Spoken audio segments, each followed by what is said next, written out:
Meron na.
Welcome to our exciting video tutorial, proudly brought to you by the BSHM Department of the College of Hospitality and Tourism Management here at Quirino State University, Dipon Campus. I am Bernard Villa, and together with me is Sir Lemuel Rivera. We are thrilled to showcase a unique pastry product innovation that highlights one of Quirino's finest gastronomic treasures, the calabasa. So, ready your ingredients and let's turn this humble squash into something truly extraordinary. Let's get started. Start by peeling the vegetable, cutting it into smaller pieces to remove the seeds. Cut the calabasa into cubes and boil it until soft.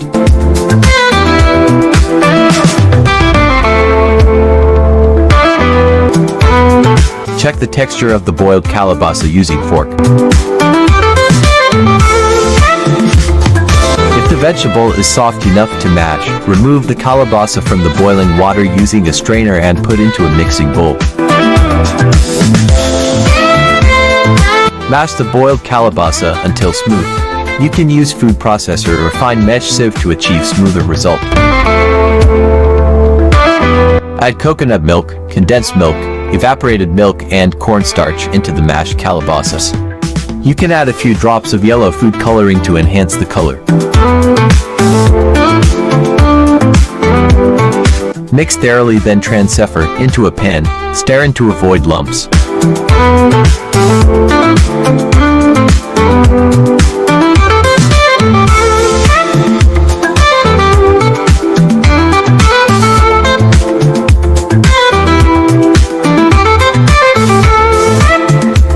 On medium-high heat, set the mixture to boil. Keep stirring constantly until the mixture thickens.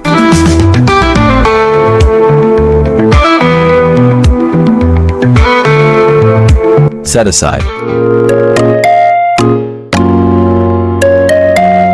For the calabasa chips, which will be used for garnish, simply slice thin crescent shape of calabasa flesh.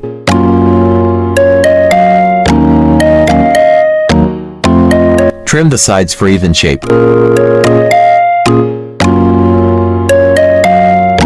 Then, simply fry the vegetable until crispy.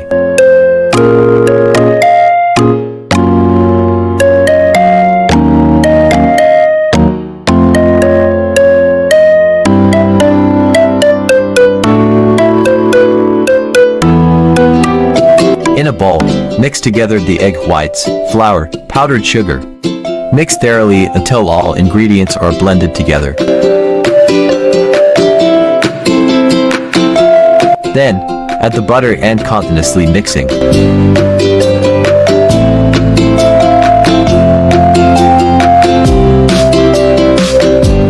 Transfer into a silicone mat, spread thinly. Bake in a preheated oven for 15 to 20 minutes.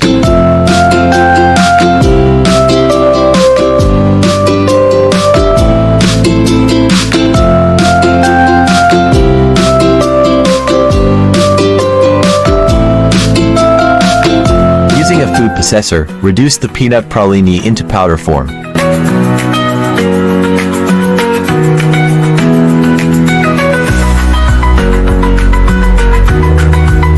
Mix the crushed palate feuilletine into the blended pralini.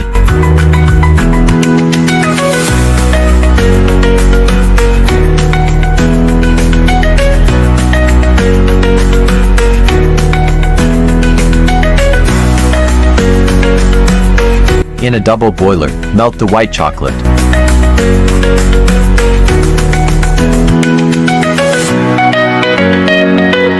Once melted, remove from heat, then pour the whipping cream to make a paste.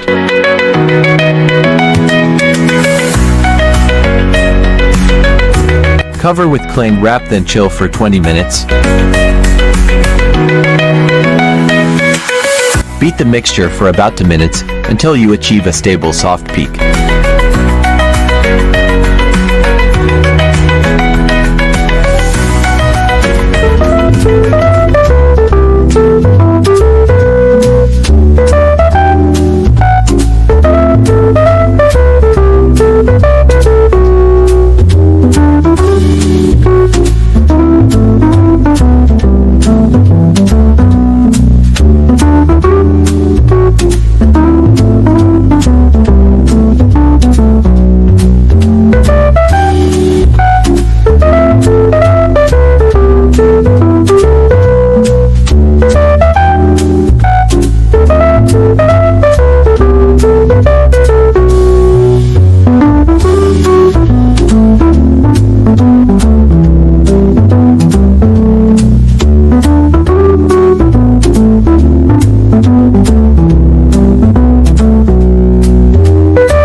Hey food lovers!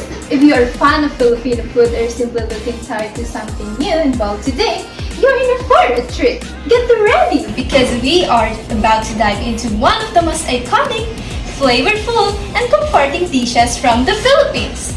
Beef tripe kare-kare! Now, if you're wondering what in the world is tripe, don't worry, I've got you covered. We're talking about tender, melt-in-your-mouth beef tripe, slow-cooked in rich, savory peanut sauce and paired with crunchy veggies. Oh, and best part, we're making it from scratch. So, buckle up, because we're about to bring the flavors of the Philippines right to your kitchen.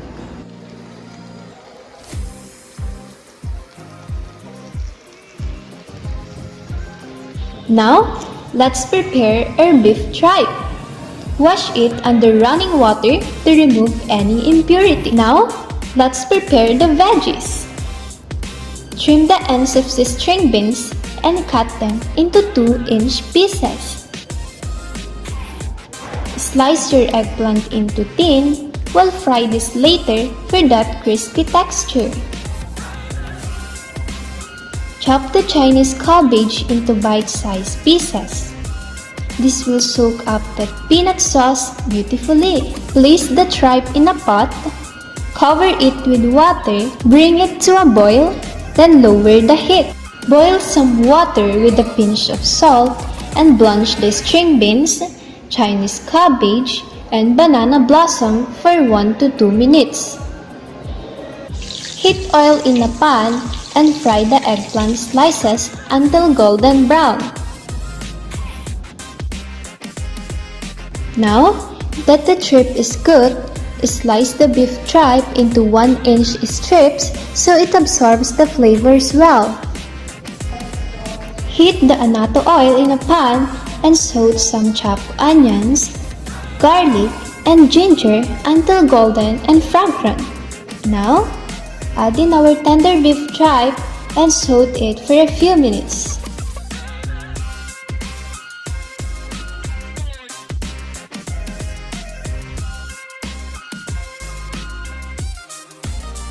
In the same pan, saute another batch of onions and garlic to create the base for our sauce. Now, add water to dissolve the peanut butter properly. Once the water is warm, stir in half a cup of peanut butter until smooth.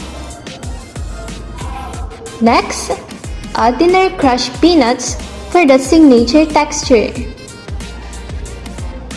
Let this simmer until the sauce thickens and reaches a rich and velvety consistency. Now, for the fun part, our sizzling presentation. Heat a sizzling plate and melt some butter on it. Lay down the Chinese cabbage, string beans, fried eggplant, and banana blossom neatly on the plate. Now, add our deliciously tender beef tripe right on top. Finally, drizzle that rich peanut sauce all over. Hear that sizzle? That's the sound of pure kare-kare.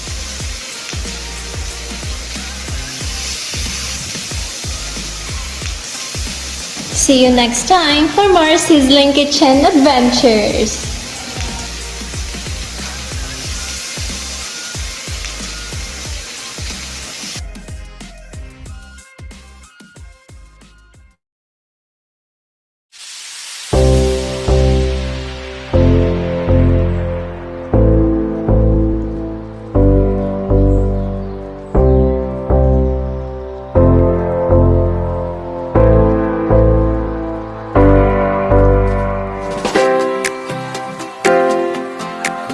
Introducing the Tibig Muffin, a delicious healthy twist on your favorite baked snack. Made with the unique Tibig fruit, also known as Ficus nota, this muffin is a delightful fusion of traditional baking with local, sustainable ingredients. Join us as we explore the health benefits, market potential, and economic impact of this innovative treat. As we seek healthier food options, the Tibig muffin rises to the occasion. Infused with the nutritious Tibig fruit, this muffin addresses the growing demand for locally sourced, health-conscious snacks.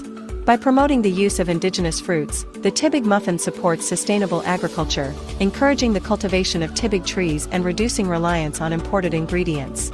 Not only is the Tibig muffin a delicious snack, but it's also a groundbreaking product in the baking industry. The use of Tibig fruit adds a new dimension to the muffin-making process, offering both a unique taste and numerous health benefits. This innovative ingredient is set to inspire future trends in the baking industry, opening doors to healthier and more sustainable products. The potential of the Tibig muffin extends far beyond just this one product. The technology used to incorporate Tibig fruit into baked goods can be adapted to a wide variety of products, from cakes and breads to cookies and even savory items. This opens up exciting opportunities for the food industry to explore local fruits, creating a healthier and more sustainable food landscape. The Tibig muffin isn't just for anyone, it's for those who care about their health, the environment, and supporting local farmers. Health-conscious individuals, eco-friendly consumers, and food lovers eager for innovative new products will find the Tibig muffin to be the perfect addition to their snack routine. This is more than a muffin, it's a movement toward a healthier, more sustainable future. By introducing Tibig muffins to the market, we open up new opportunities for local farmers, bakers, and businesses. Tapping into both the local and global markets, this product can significantly boost the agricultural sector and help diversify the country's income streams. The creation of Tibig-based food products offers the potential for job creation and economic growth, while supporting sustainable practices and local communities. The Tibig muffin is more than just a treat, it's a symbol of innovation, sustainability, and local pride. From its unique health benefits to its potential to support local economies, the Tibig muffin is paving the way for a new era of healthy, sustainable snacking. Join us in embracing this delicious revolution.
the Vice President for Academic and Research, and through the leadership of Dr. Hermenegilda F. Samoy Jr., the University President.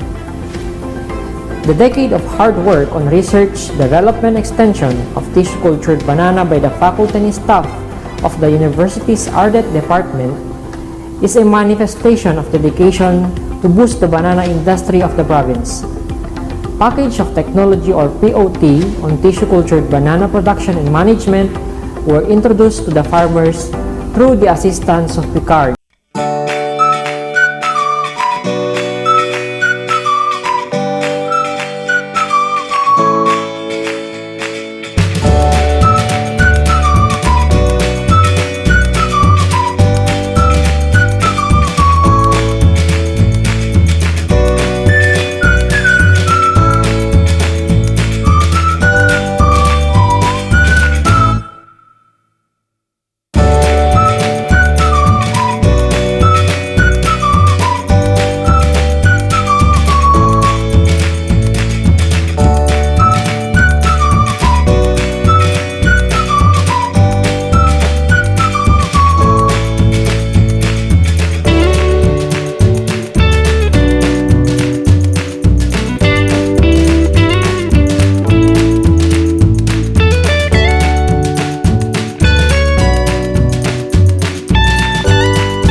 with rooting hormones to further enhance the root growth of the Mary plants before they are planted inside a growth chamber.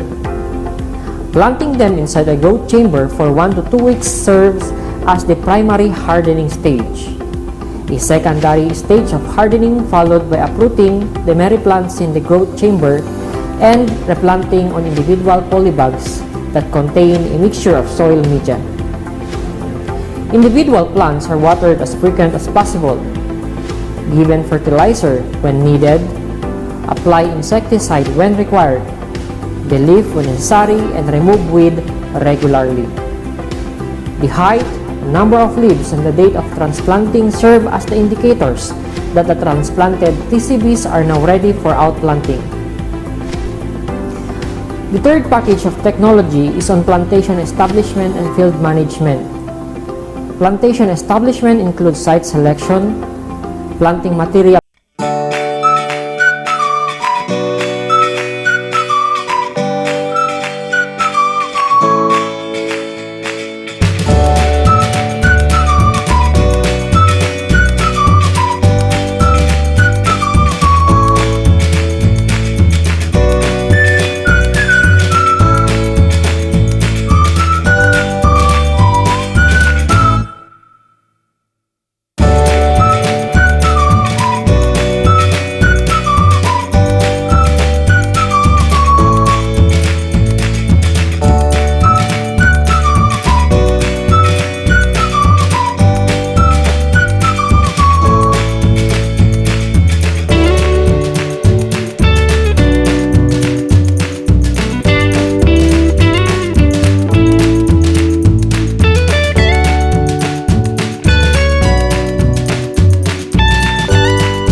and sigatoka. These diseases are easy to manage, but most farmers neglect to control their spread. Both of the aforementioned diseases can be managed easily by right care and management of the field. Due to the growing demand for tissue-cultured banana plantlets, the university once again started its quest to upscale the success of earlier endeavor by sourcing out external funds to intensify research and development as well as extension and production activities. In 2018, a project titled Upgrading of Tissue Cultured Facility Towards Efficient Production of High-Value Crops was approved by the Department of Agriculture through the Bureau of Agricultural Research.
field shows. The Department of Science and Technology, through its regional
to the different key officials of Quirino State University who are with us today.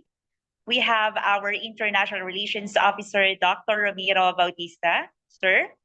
Of course, our Campus Director for Instruction, Dr. Annalyn Grace Ico, ma'am. Different directors, program chairpersons, participants, and guests. Good day, everyone, and welcome to the 2025 International Spring Convergence on Gastronomic, Tourism, Food Diplomacy, and Sustainability, where we gather not just to talk about food, but to explore its power to shape the future. Today, we embark on a journey of transportation or transformation where culinary heritage meets sustainability and where the age old wisdom of our ancestors blends seamlessly with the innovation of tomorrow, with the theme Culinary Heritage as a Tool for Sustainable Development. So as we gather today via Zoom and Facebook Live online, I encourage everyone to think of this moment as more than just a conference. This is a global festival of ideas, a space where innovation, tradition, and sustainability come together on one plate. To kick things off, let us begin with a moment of reflection through a prayer, followed by the singing of Quirino State University hymn and the national anthems of the Philippines and Indonesia through an audiovisual presentations.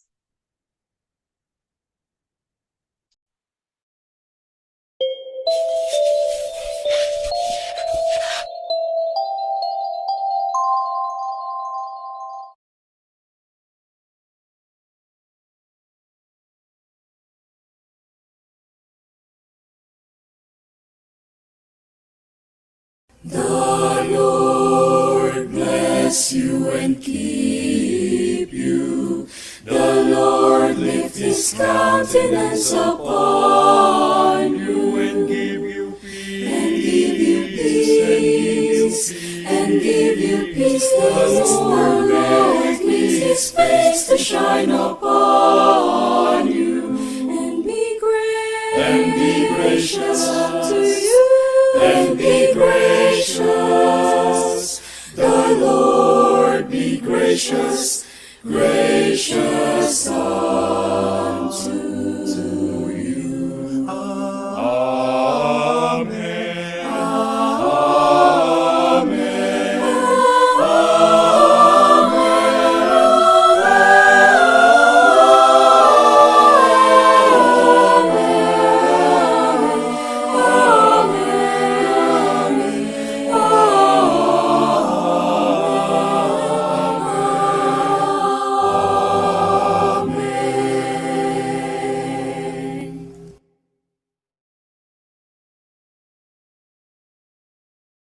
Mga kababayan, ang pambansang awit ng Pilipinas. Kayang mag-ibig, dalas ng sigatanan, alam ng puso, sa dibdib mo'y buhay.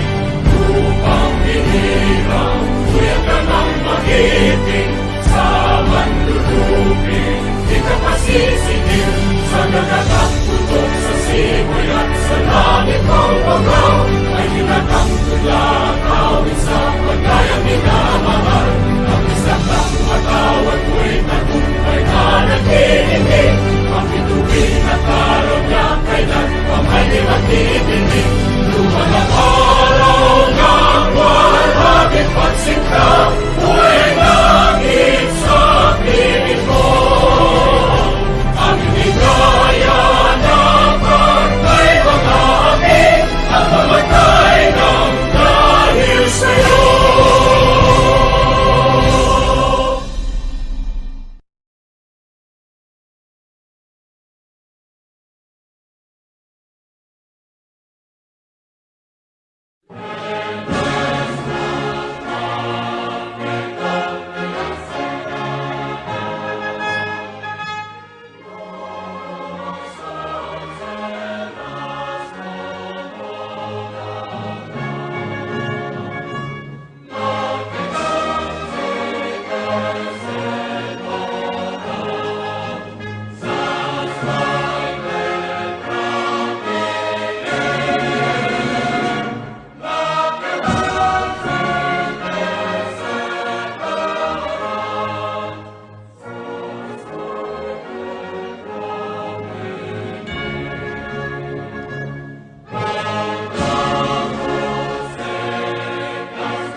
Thank you so much, Quirino State University Technical Team.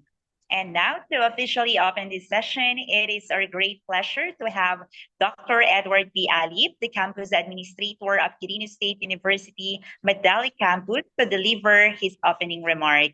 Please join me in welcoming Dr. Edward B. Alip to deliver his message.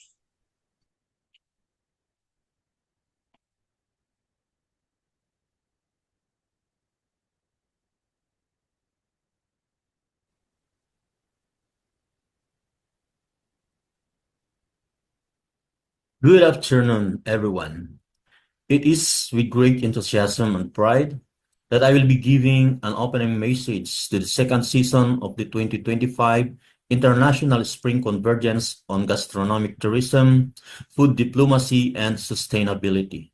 Today, we come together to explore the theme of culinary heritage as a tool for sustainable development, a powerful and timely topic that challenges us to think creatively about how food, culture, and sustainability intersect.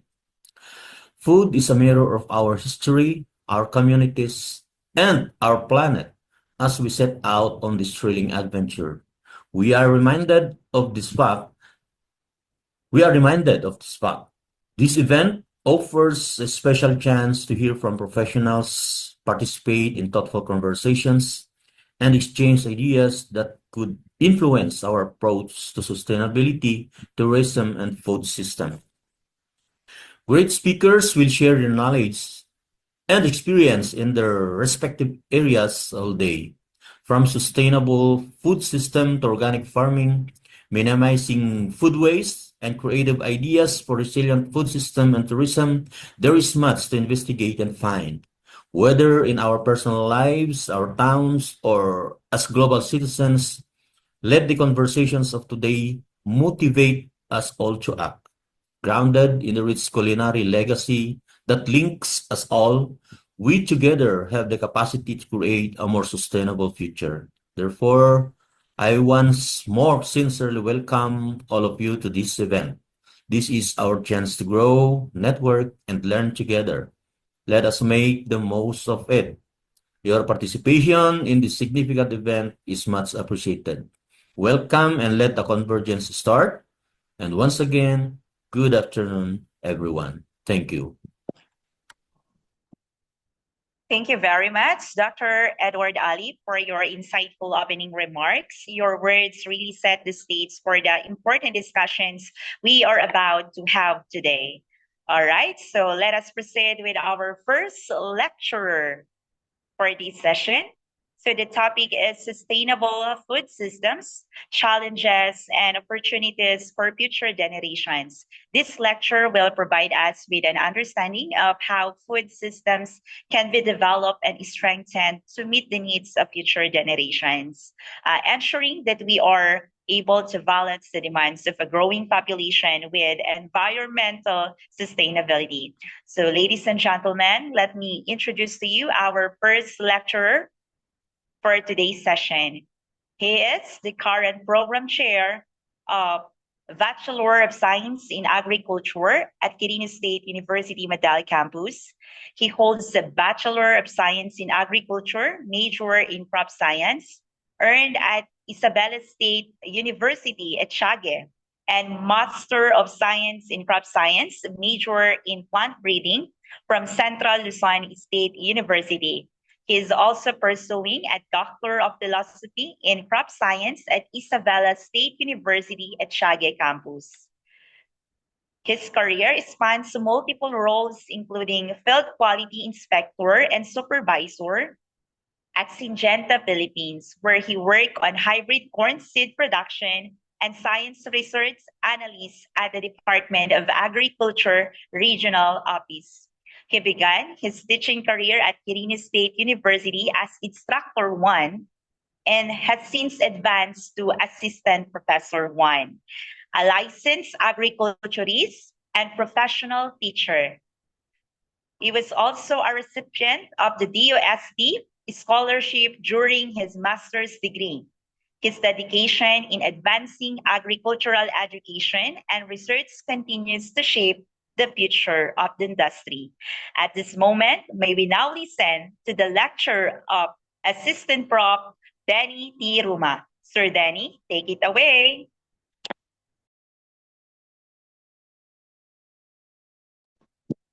Thank you, Ma'am Lirio. So, let me share my good afternoon to everyone. Let me share my screen.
So, once again, good afternoon. I'm going to present my topic, Sustainable Food System, Challenges and Opportunities for Future Generations. So, we have here a brief introduction.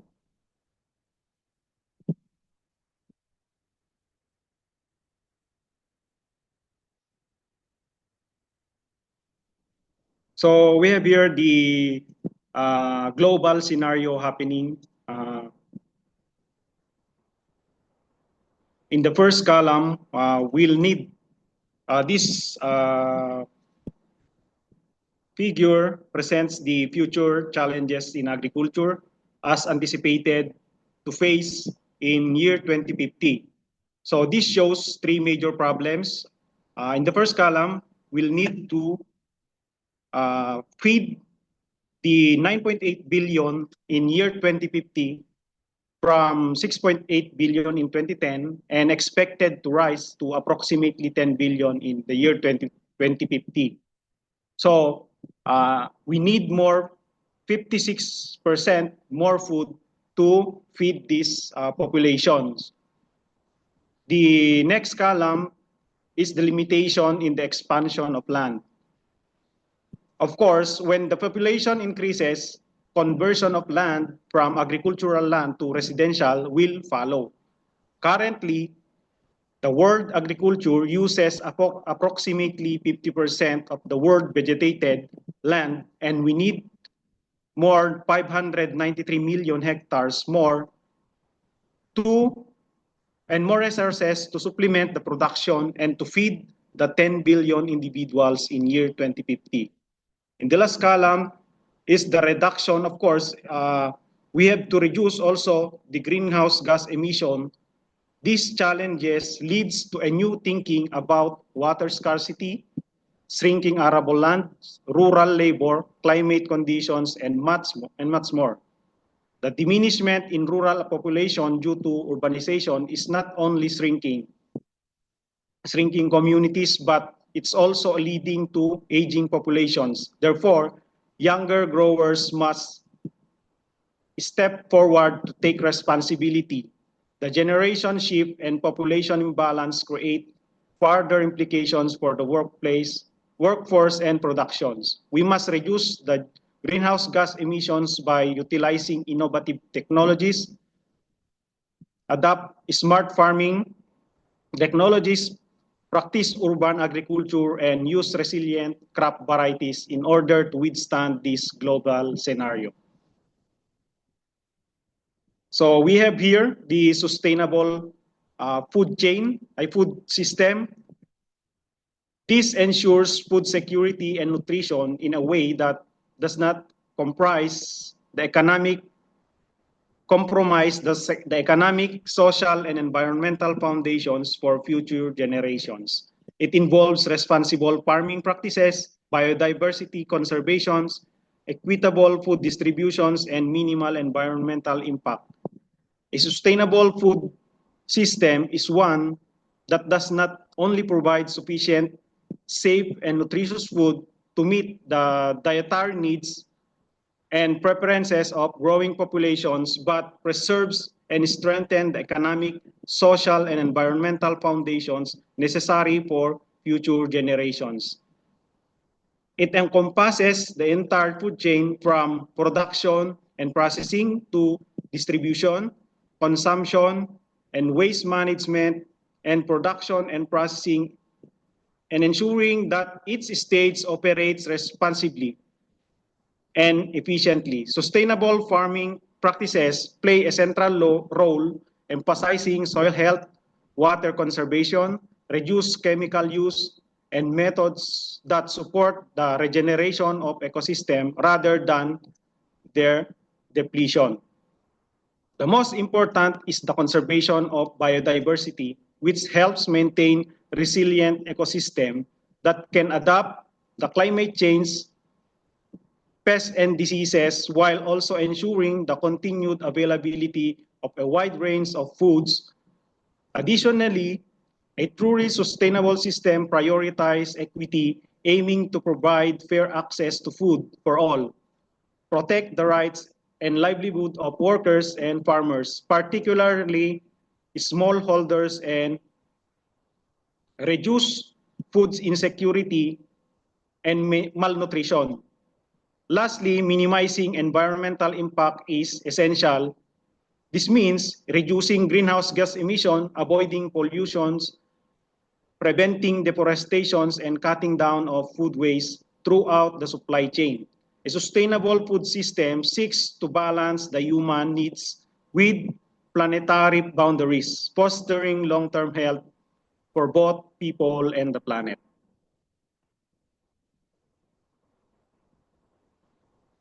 So we have here the challenges in the current food system. We have the climate change, the soil degradation, and loss of biodiversity, and food waste and distribution inefficiencies.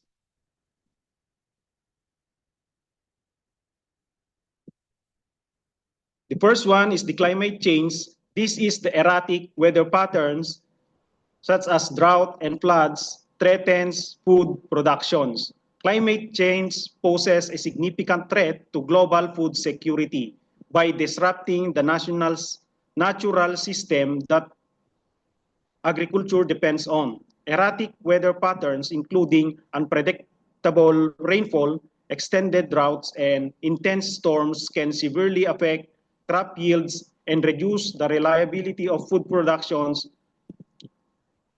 And drought limit water availability for irrigations, hinder plant growth, and can lead to soil degradation, while floods can wash away the fertile topsoil, destroy crops, and damage infrastructure such as roads and storage facilities. These extreme conditions not only reduce the quantity of food produced, but also impact its quality and nutritional value. Moreover, climate change shifts growing seasons and geographic ranges for both crops and pests, making farming more uncertain and increasing the risk of crop failure. Small-scale farmers, especially in developing regions, are often the most vulnerable, lacking the resources to adapt or recover from climate-related shocks. As these weather-related disruptions become more frequent and severe, building climate resilience into food system becomes crucial to ensure stable food supplies and protect the livelihood of millions.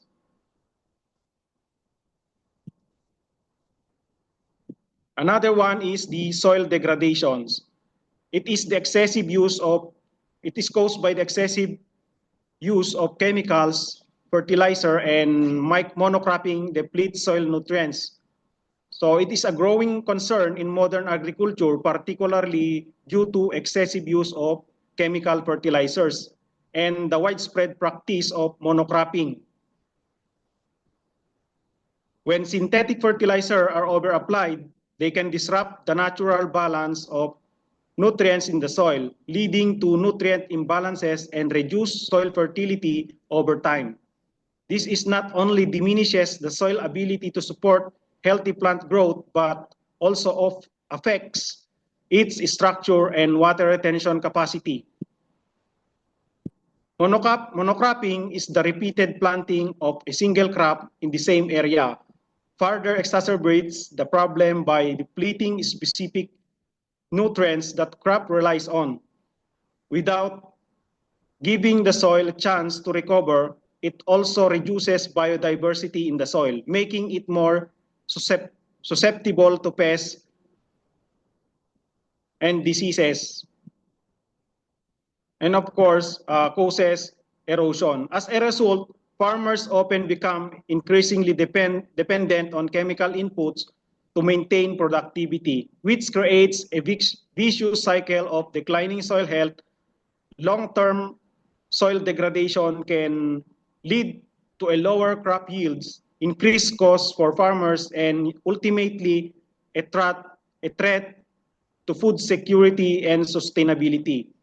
Restoring and maintaining soil health requires a shift towards more sustainable practices such as crop rotation, organic fertilization, and conservation agriculture. Another one is the loss of biodiversity. Over-reliance on a few staple crops, such as rice, wheat, and corn, reduces genetic diversity, making the food system vulnerable to pests and diseases. The loss of biodiversity in agriculture is a significant challenge that undermines the resilience of sustainability of the global food system. One of the primary causes of this issue is the over-reliance on a limited number of staple crops. As mentioned, wheats dominate global food production and consumption.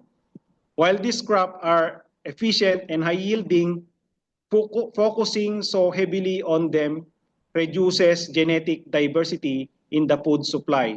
This genetic uniformity makes crops more vulnerable to pests and diseases and changing environmental conditions, such as those caused by climate change.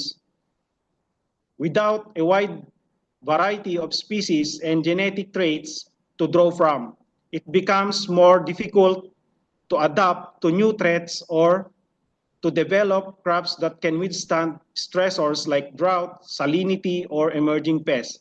Additionally, the loss of traditional and indigenous crop varieties, often better suited to local conditions, can lead to cultural and nutritional erosions.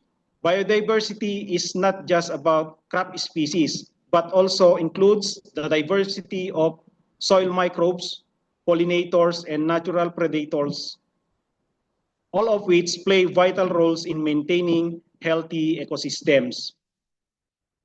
Preserving and promoting biodiversity through practices like intercropping, seed saving, and supporting local food systems is essential for building a food system that is robust, adaptive, and capable of nourishing both people and the planet.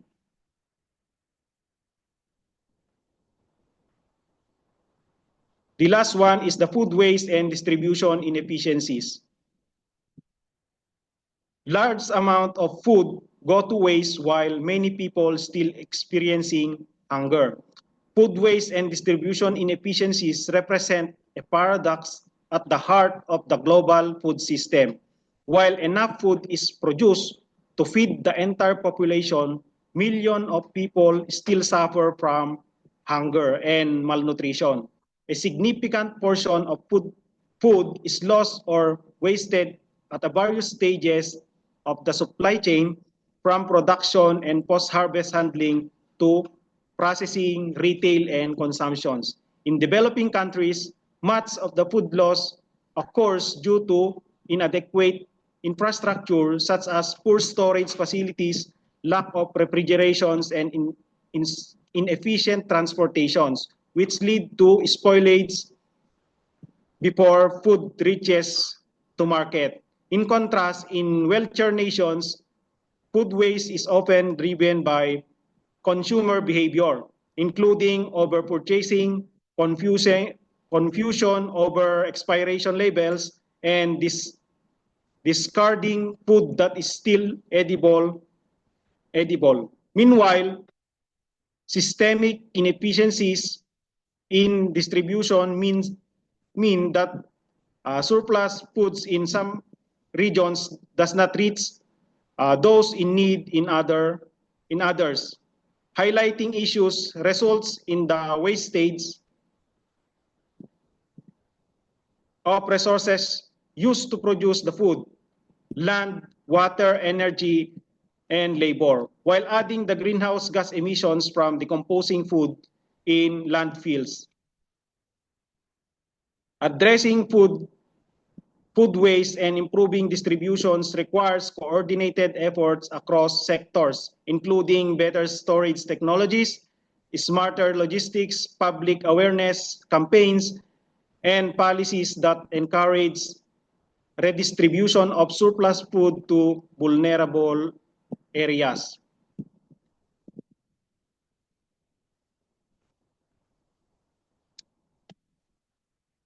So one of these sustainable options includes the adlay productions.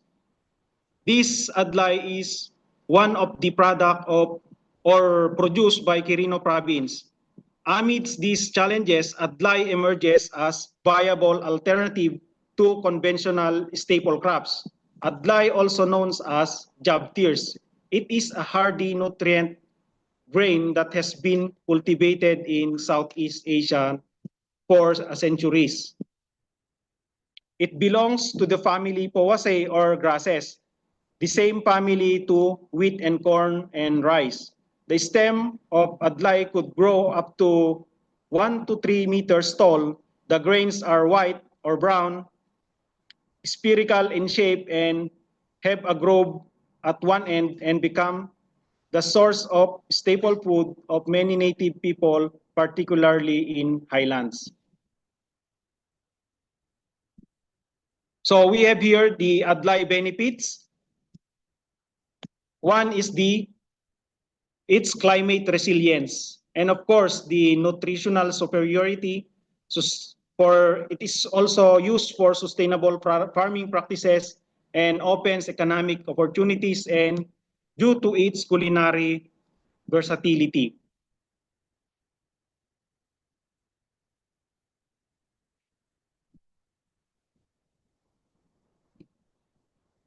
Adlay is gaining recognitions in climate resilient crop that holds significant promise for sustainable agriculture, especially in regions facing the impact of climate change. One of its most notable advantages is its adaptability to a wide range of climatic conditions. Unlike rice and wheat requires large amount of water and it's sensitive to drought, adlay thrives with minimal irrigations and can grow well even in relative dry environments. This makes it particularly valuable in areas prone to water scarcity or erratic rainfall. Furthermore, adlay is naturally resistant to many common pests and diseases, reducing the need of chemical pesticides and lowering production costs for farmers. Its resilience not only supports consistent yields under stressful conditions, but also contributes to food security by providing a stable and reliable source of nutrition. As climate change continues to challenge traditional farming systems, integrating climate resilient crops like adlay into local and national food strategies can help ensure a more adaptable and sustainable food for the future. Another benefit is the nutritive value of this adlay. in 100 grams of edible portion of adlay possess energy of 368 kilocalorie, carbohydrates, proteins, fats, dietary fibers, sugars, calcium, and iron. Adlay offers higher level of essential nutrients. It is rich in complex carbohydrates, which provides sustained energy and contains significantly more dietary fiber, promoting better digestions, helping regulate blood sugar levels. Adlay is also good source of protein with a higher protein content than rice, making it particularly beneficial in diets where plant-based protein is important. Additionally, it contains important vitamins and minerals such as calcium, phosphorus, iron, and B vitamins, which contribute to bone health, red blood cell production, and overall metabolic functions. Its low glycemic index makes it a favorable option for individuals managing diabetes or seeking to maintain balanced blood sugar levels these nutritional benefits because of these nutritional benefits. Adlay is not just a climate resilient crop, it's also a powerful tool in improving public health and addressing undernutrition, especially in communities that rely heavily on less nutritious staple food compared to rice and corn. Adlay has higher protein and fiber content. Thus, a person who ate a cup of steamed adlay for lunch is built to last a whole day's work compared to those who ate rice. Adlay can be used in sustainable farming practices. It supports the sustainable farming practices by naturally requiring minimal use of pesticides and systemic fertilizers, which significantly reduces the environmental impact of its cultivation. Unlike many conventional crops that depends heavily on chemical inputs to combat pests and boost yields, adlay natural resistance to common pests and diseases lowers the need for the agrochemicals. This is not only just cuts down the production costs for farmers, but also minimizes harmful runoff into waterways, protecting aquatic ecosystems and soil health. Furthermore, because it grows well even in less fertile soils, adlay can be cultivated without intensive land management or excessive nutrients supplementations, preserving the integrity of the environment. Its low input requirements make it ideal for organic and environmentally friendly farming systems, and its compatibility with intercropping and crop rotations further enhances biodiversity and soil fertility. By promoting more ecologically balanced agricultural practices, adlay serves as a model for how crops can be both productive and planet-friendly, aligning with the goals of sustainable development and long-term food security.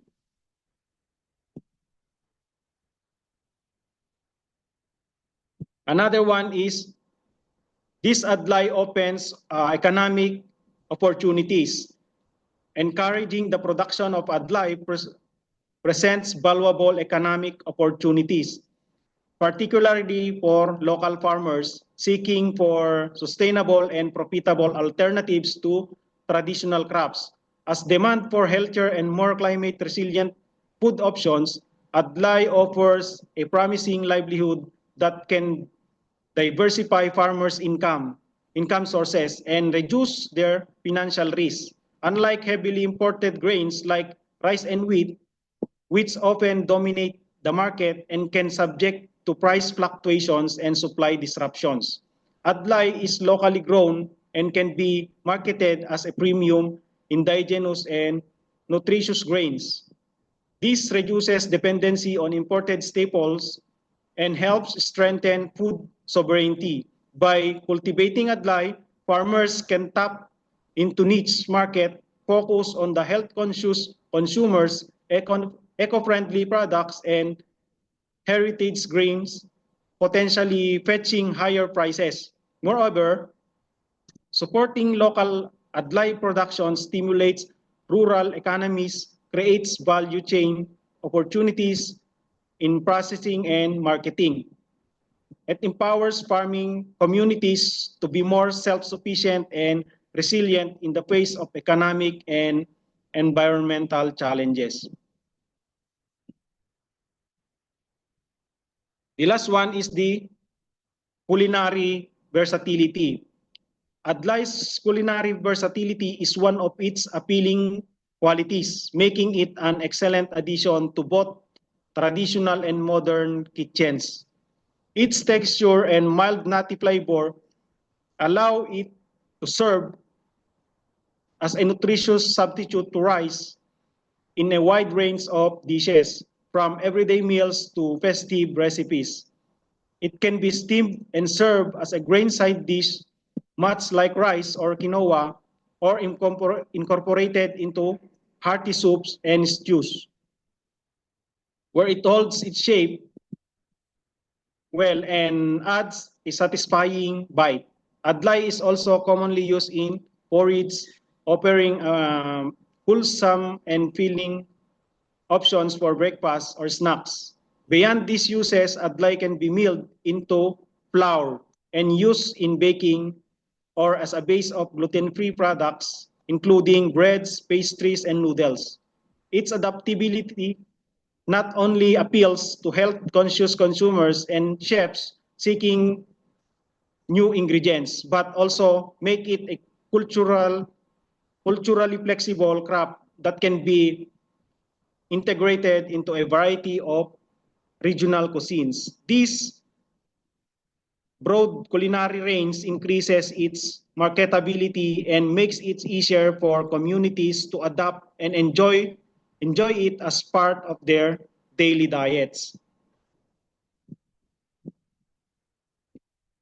These are the opportunities for future generations using this adlay. Of course, we have here the diversified diets. Support local farmers, and it can be used in climate smart agriculture and for food security enhancement.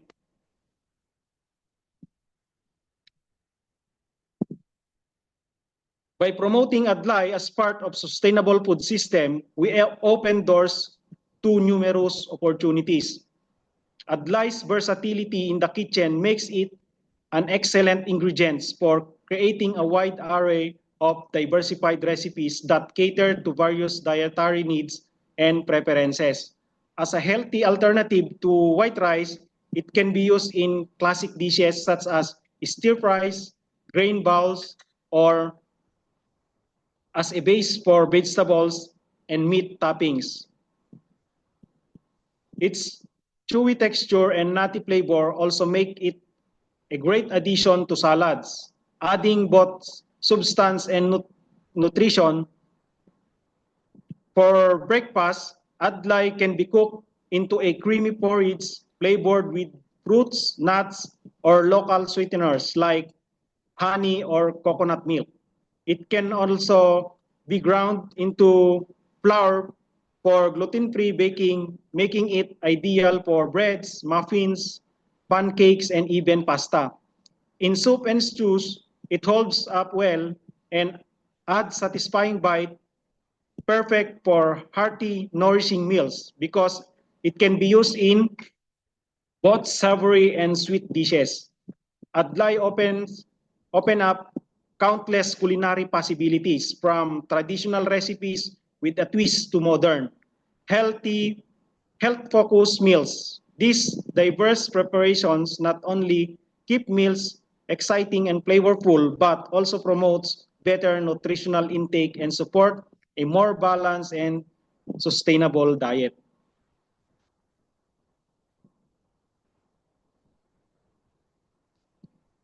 This adlay can support local farmers in increasing the demand of this adlay can significantly support these local farmers and strengthen agricultural economies, especially in rural areas. As more consumers, institutions, and businesses recognize the nutritional and environmental benefits of adlay, its market potential grows, offering farmers a viable and profitable alternative to traditional, often oversaturated crops. These shifts can help reduce dependence on imported grains, keeping more of economic value within local communities. By cultivating adlay, farmers can diversify their income and become more resilient to market and climate-related shocks. Additionally, the expansion of adlay production can stimulate job creations across the value chain, from seed production and farming to processing, packaging, and distribution. With proper support from government programs, cooperatives, and agribusiness initiatives, adlay farming can promote inclusive growth, empower smallholders farmers, and contribute to rural development, ultimately fostering a thriving adlay market not only enhances food security but also uplift the livelihood of those who grows it.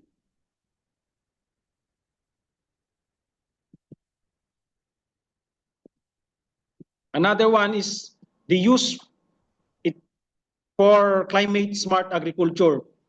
Adlay production, when integrated into a climate smart agriculture approach, plays a crucial role in promoting sustainable and resilient farming systems, especially in climate vulnerable countries like the Philippines. Climate smart agriculture emphasizes practices that simultaneously increase agricultural productivity, enhance resilience to climate change, and reduce greenhouse gas emissions. Adlay aligns well with these goals due to its adaptability to diverse environmental conditions, including drought-prone and marginal lands where other staple crops may struggle.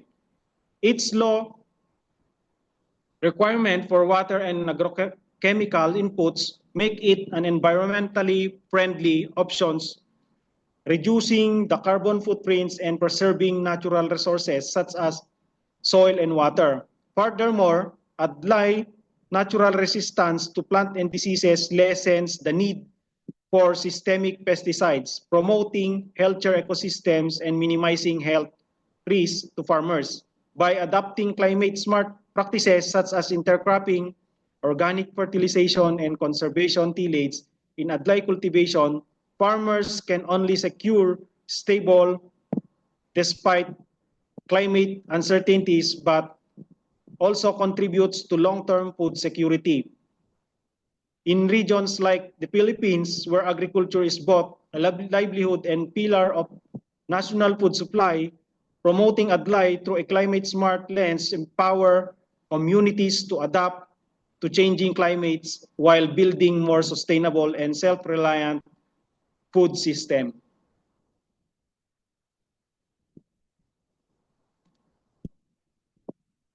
The last one is food security enhancement. Enhancing food security is a critical goal for many nations, and one effective way to achieve this is by reducing dependence on imported staple foods.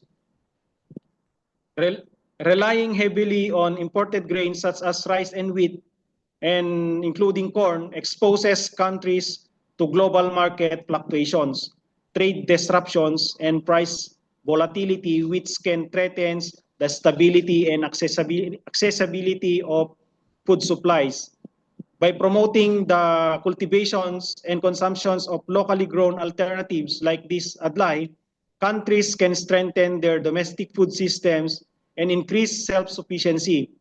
Local production ensures a more stable and reliable food supply even during the global crisis of import restrictions. It also support the development of local agricultural industries, stimulates rural economies, and reduce the environmental footprints associated with long-distance food transport. In the context of the Philippines, where adlay has long been part of the traditional farming, revitalizing its production and consumption can serve as a strategic move toward a more resilient, secure, and sustainable food for the future. Ultimately, diversifying staple food sources with climate resilience, locally grown crops like adlay empower nations to better withstand external shocks and ensure the nutritious food remains accessible to all. In summary, the future of food security depends on our ability to adopt sustainable solutions.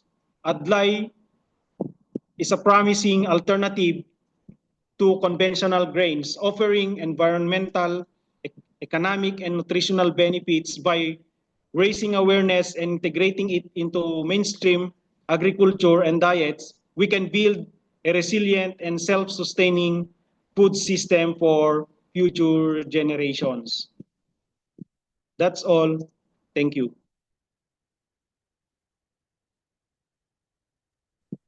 Thank you so much, Sir Denny Tiruma. Your presentation has given us an understanding of pressing need to build food systems that are not only resilient, but also adaptable to all the challenges brought to us by climate change and in the coming decades. And thank you also for presenting the alternative of rice, which is the adlay, and its benefits, balancing the demands of a growing population with the imperative to protect our environment. So let's carry forward these ideas and insights as we move through today's session. And a way to show our appreciation, we are honored to award this certificate of recognition. So may I read to you the following citation. Quirino State University International Relations Office, Difuen Quirino awards this certificate of recognition to Mr. Danny Tiruma, chairperson of visa program, Quirino State University, Madala Campus. In grateful recognition for his invaluable services as a speaker during the International Spring Convergence on Gastronomic Tourism and Food Diplomacy and Sustainability held on April 11, 25 and May 2, 2025 via Zoom teleconferencing with the theme Culinary Heritage as a Tool for Sustainable Development. Given this 25th day of April 2025 at Quirino State University, Dipon, Quirino, Philippines. Signed, Romero G. Bautista, International Relations Officer. Signed, Dr. Hermenegildo F. Sammy Jr., our University President. Once again, thank you so much, Sir Danny Tiruma. All right. So may I also grab this opportunity to thank our attendees. We extend a warm welcome to all our participants, especially those from different agencies and institutions. We have our participants from CBC-ITC, Ifugao State University, and of course, one of our lecturers is already with us. Now, we have Dr. Prima Luna of Indonesia, and of course, other agencies who are joining us via Facebook Live and Zoom. So your presence today truly enriches this session, and we appreciate you for taking the time to be with us. All right. So just a reminder everyone, please stay with us until the end of the webinar as evaluation will be provided shortly. We appreciate your participation and we'll share the evaluation details soon. So stay tuned. Okay, so now with that in mind, we are excited to dive deeper into our next topic, which will explore on organic and regenerative agriculture, ensuring sustainable food supply chains with our lecturer, no other than Dr. Mina Joy Biwigan, a dedicated and accomplished professional agriculturist, where she holds tested national certificates in agricultural crop production, organic agriculture, agro-entrepreneurship, demonstrating her commitment to both theoretical knowledge and practical skills in the field. In addition, Dr. Wigan's academic journey culminated in the attainment of a Doctor of Philosophy in Agricultural Sciences, major in crop science from Isabela State University, and their main campus at Tiague, Isabela, last 2019. She also earned her master's in agricultural sciences or science, major in crop science from the same institution last 2014. Dr. Wigan is an active researcher contributing to the advancement of agricultural knowledge through her publications. Currently, she is a faculty member of the College of Agriculture, Forestry, and Engineering and the Graduate School of Quirino State University main campus. So Dr. Wigan, the virtual floor is now yours.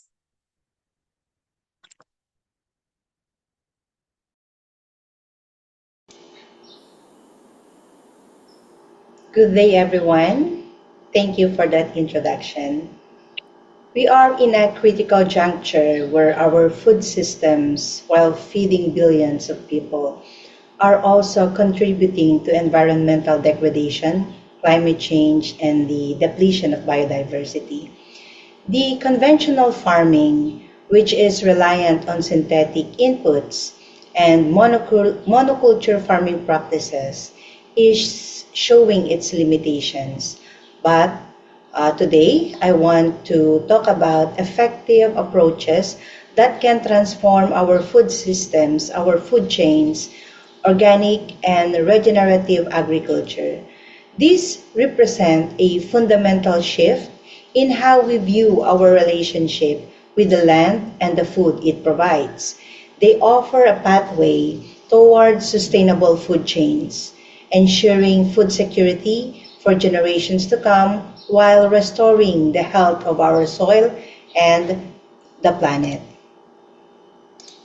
But first, let us talk about what is organic agriculture.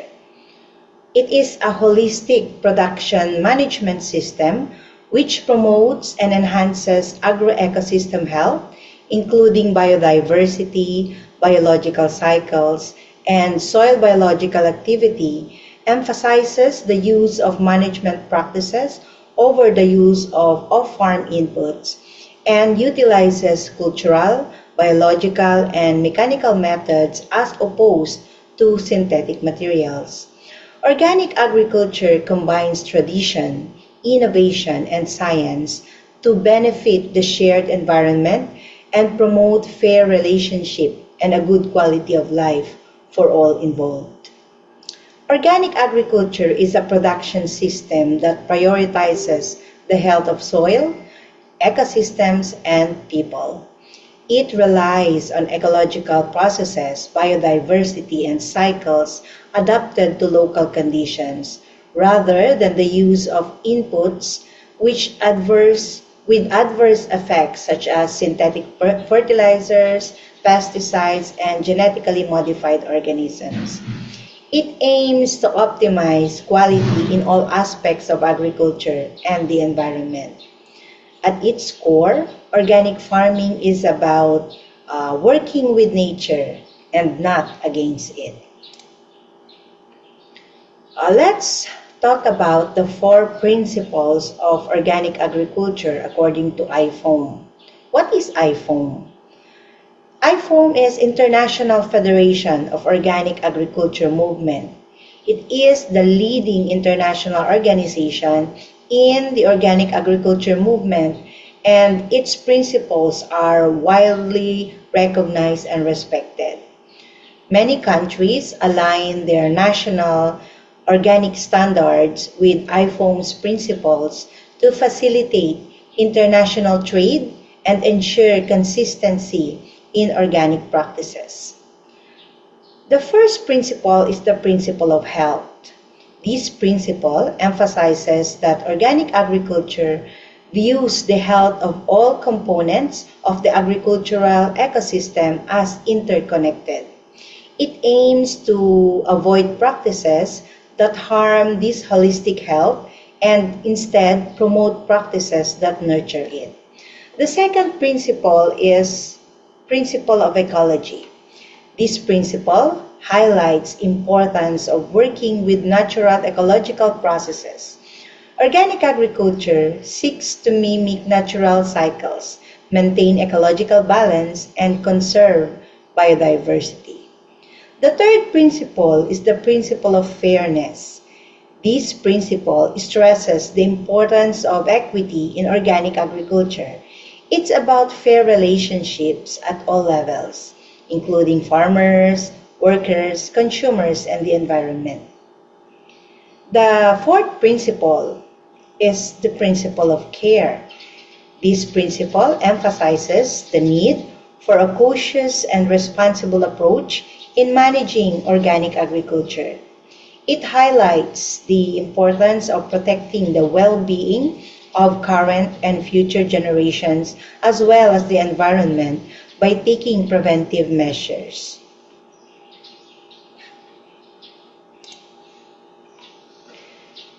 What are the legal bases for the implementation of organic agriculture in our country? The first one is Republic Act number 10068, known as the Organic Agriculture Act of 2010. This act provides the overall framework for the development and promotion of organic agriculture in the Philippines. The second one is the Philippine National Standards developed by the Bureau of Agriculture and Fisheries Standards, or the BAFS, number 337 of 2022. This provides specific guidelines for organic crop production, post-harvest handling, and processing in the Philippines. What are the key aspects for organic agriculture? We have 3: soil health, biodiversity, and ecological balance. So let's first talk about soil health. Soil health refers to the continued capacity of soil to function as a vital living ecosystem that sustains plants, animals, and humans. It can be enhanced through crop rotation, composting, and cover cropping. What is crop rotation? Crop rotation maximizes plant diversity by alternating different types of crops in a field over time, while compost application increases soil organic matter by directly adding carbon and nutrients from the compost itself, and indirectly by enhancing plant growth and increasing microbial activity. Cover cropping reduces soil disturbance by minimizing the need for tillage and cultivation, improving soil structure, enhancing water infiltration, and reducing soil erosion, all of which contribute to a healthier soil ecosystem. Biodiversity. Biodiversity enhances natural pest control and pollination by creating a more diverse and stable ecosystem with numerous benefits for agriculture. A wider range of plants and animals, including beneficial insects like pollinators and predators, supports more effective pest control and ensures successful pollination, leading to increased crop yields and reduced reliance on pesticides. Ecological balance in farming systems, or also known as agroecology, enhances resilience by promoting soil health, increasing biodiversity, and reducing reliance on external inputs. This leads to systems that can withstand shocks like extreme weather events, pest infestations, and climate change. What is regenerative agriculture as compared to organic agriculture. Just like organic agriculture, it focuses on topsoil regeneration, increasing biodiversity, improving the water cycle, enhancing ecosystem services, supporting biosequestration, increasing resilience to climate change, and strengthening the health and vitality of the soil. While organic focuses on avoiding harm, regenerative focuses on actively healing. So it is a conservation and rehabilitation approach to food and farming systems. Organic agriculture towards food security and resilience. Organic farming can be effective in increasing and stabilizing yields, particularly in marginal areas, contributing to food security and reducing the risk of crop failure. Organic farming practices can contribute to improved food quality and safety by reducing the risk of pesticide residues and promoting the use of natural pest control methods. Organic farming practices such as building healthy soils and diversifying crop systems can help build resilience to climate change impacts like drought and extreme weather events. So what are the different natural farming technologies used in organic agriculture? I will give stress, or I will focus on the bioorganic inputs derived from plants, fish, and animal extracts. Bioorganic inputs generally refer to materials of biological origin that are used to enhance soil fertility and crop health in organic farming systems. These inputs are derived from living organisms or their byproducts and are considered natural. So what are these? We have the indigenous microorganism, or the IMO, fermented plant juice, or FPJ, fermented fruit juice, or the FFJ, fish amino acids, or the FAA, the oriental herbal nutrients, or the OHN, our calpos, calcium phosphate, our lactic acid bacteria serum, or LUBS, and natural insect attractants, or the NIA. What is indigenous microorganism? Indigenous microorganisms, or IMOs, are also known as natural microbes. These are microorganisms that naturally exist in a specific environment like soil or the surface of living things. They include bacteria, fungi, and other microscopic organisms. IMO play a crucial role in various natural processes like decomposition, nutrient cycling, and plant growth. How about FPJ, or the fermented plant juice? FPJ is a naturally derived liquid fertilizer produced by fermenting plant matters like young shoots and leaves with molasses or brown sugar. This process extracts beneficial enzymes and microorganisms from the plant material, creating a nutrient-rich solution that can be used to nourish plants and improve soil health. The fermented fruit juice is a naturally produced liquid rich in beneficial microorganisms and nutrients made by fermented ripe fruits or vegetables or root crops with molasses or sugar. This process extracts natural enzymes and microorganisms that can promote plant growth, flowering, and fruit setting, making it a popular choice in organic farming system.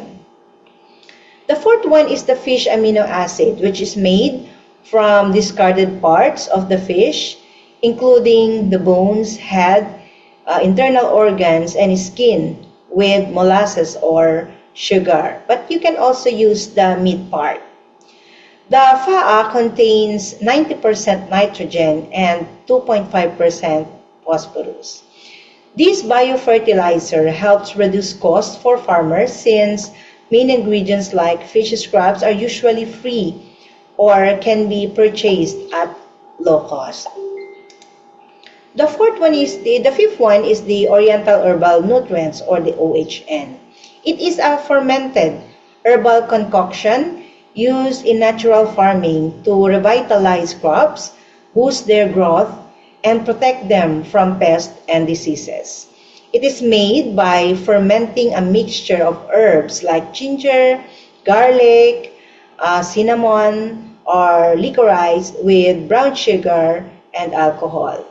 OHN is believed to strengthen plant immunity, encourage beneficial microorganisms, and control pests and diseases. The calpos or calcium phosphate, also referred to as calpos, is a natural slow-release source of calcium and phosphorus used as a soil amendment and fertilizer for various crops, including vegetables, fruits, and even ornamentals.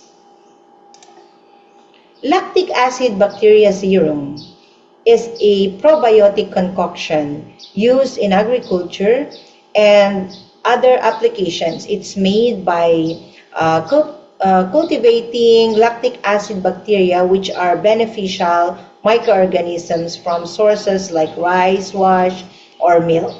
Labs can improve plant growth, enhance digestion in livestock, and reduce waste odor. It's a cost-effective alternative to antibiotics in some contexts. The natural insect attractant, or INAs, are substances that naturally lure insects, including both beneficial and pest species. They can be derived from plants, animals, or even microorganisms. NIAs are often used in integrated pest management or IPM strategies to attract beneficial insects like pollinators or predators while repelling or trapping pests. To conclude my topic, organic and regenerative agriculture offer a powerful vision for a more sustainable future. They are not simply about growing food, they are about cultivating change. They are about building resilient food systems that nourish both people and the planet. It requires a collective effort. Farmers, consumers, policymakers, and businesses must work together to create a food system that is truly sustainable. Let's embrace the opportunity to cultivate change, to build food chains that are not only productive but also regenerative, ensuring a healthy and abundant future for all. Thank you very much for listening. Thank you so much, Dr. Ruben, for that enlightening presentation. It was truly inspiring to hear about the pressing challenges and promising solutions that exist within the field of sustainable food systems. And a way to show our appreciation, we are honored to award this certificate as a distinguished lecturer recognizing your unwavering dedication. So may I read its citation?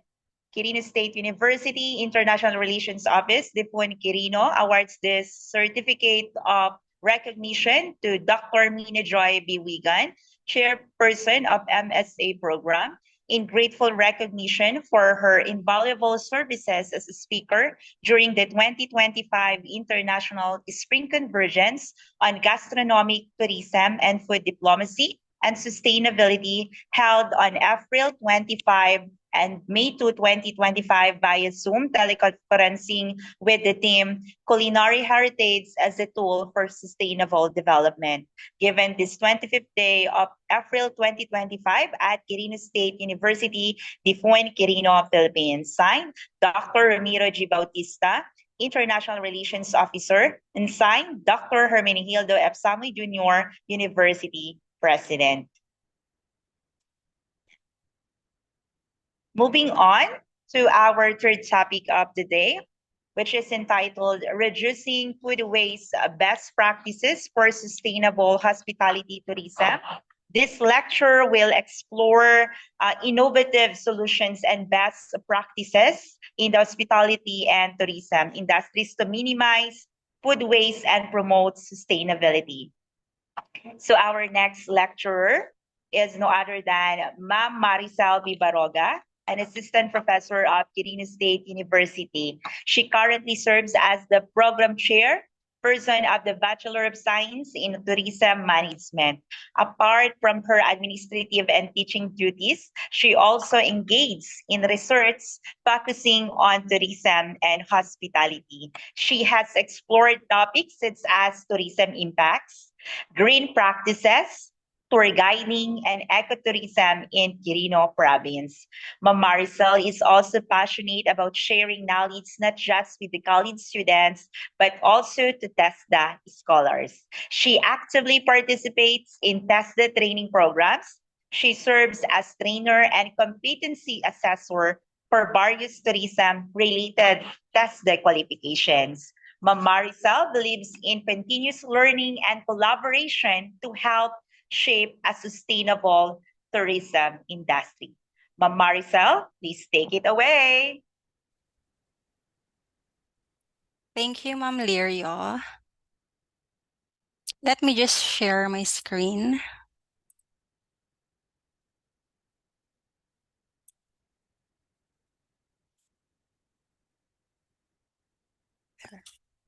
So good afternoon, everyone. So we have heard the very interesting discussions of my fellow speakers for today. So they're focused more on agriculture because of course that is their field. So now let's jump in the third topic, which is food waste, and it will be focusing more on the best practices of hospitality and tourism establishments worldwide. So we'll be encountering more of food waste in this discussion. So what's food waste? So food waste is critical global issue, and it is actually a trillion. It's not just million nor billion, but it is $1 trillion problem. And sadly, hospitality industry is a big part of it. So meaning we are contributor to food waste. But the good news is, from luxury hotels to street vendors, there are already solutions. And these solutions are already working. So as we go along, we will be exploring the real-world strategies that can minimize or cut waste, boost profits, and also satisfy the guest. But before we tackle the solutions, we must clearly define the problem. So what exactly is food waste? And how does it differ from food surplus?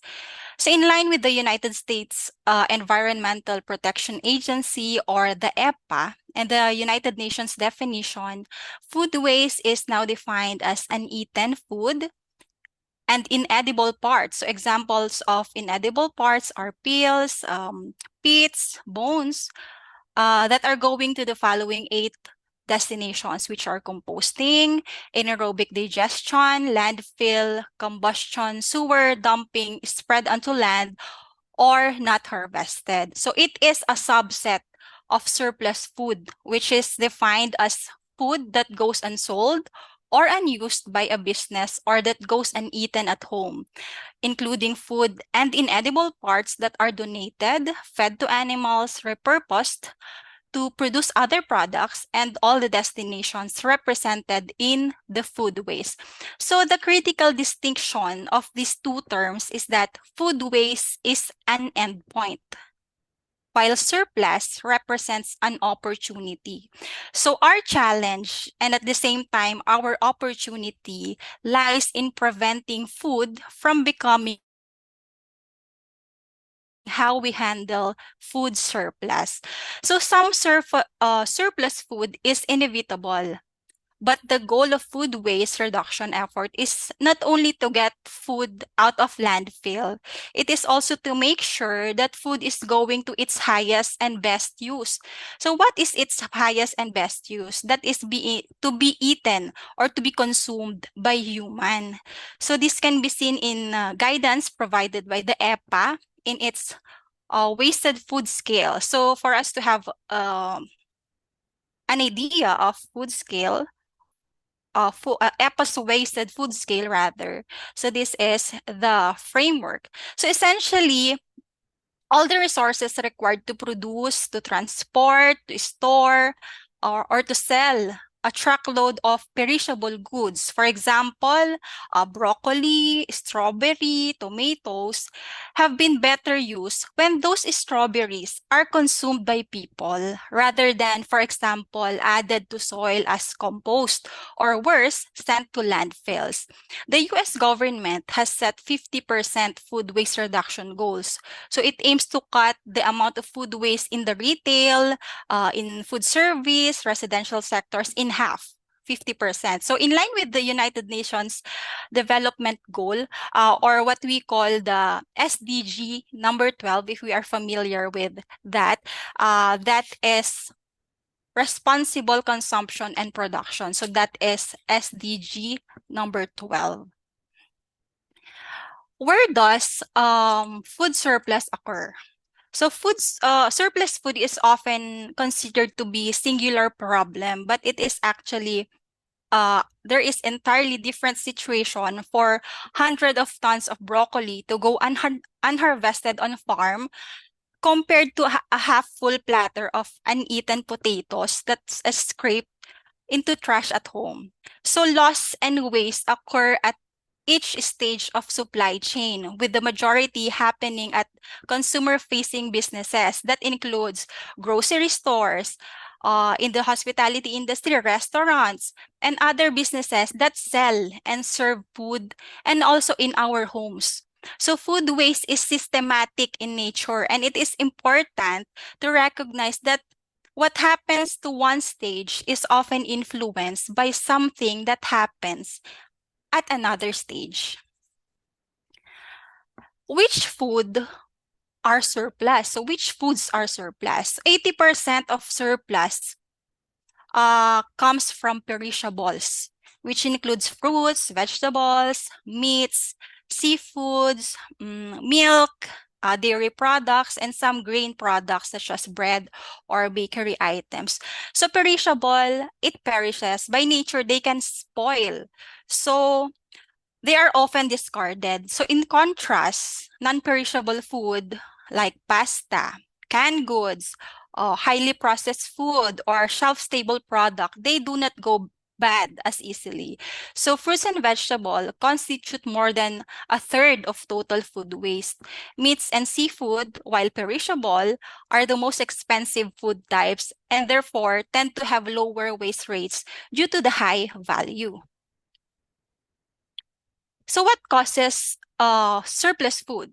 So surplus food stems from multiple causes.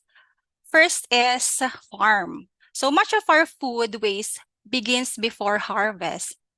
When the crop prices are low or the labor is scarce, farmers can afford to pick everything they grow. Perfectly good produce left in fields because it's too ugly for the stores. Even with the food recovery program, most never make it in the market. Simply, it was plowed under.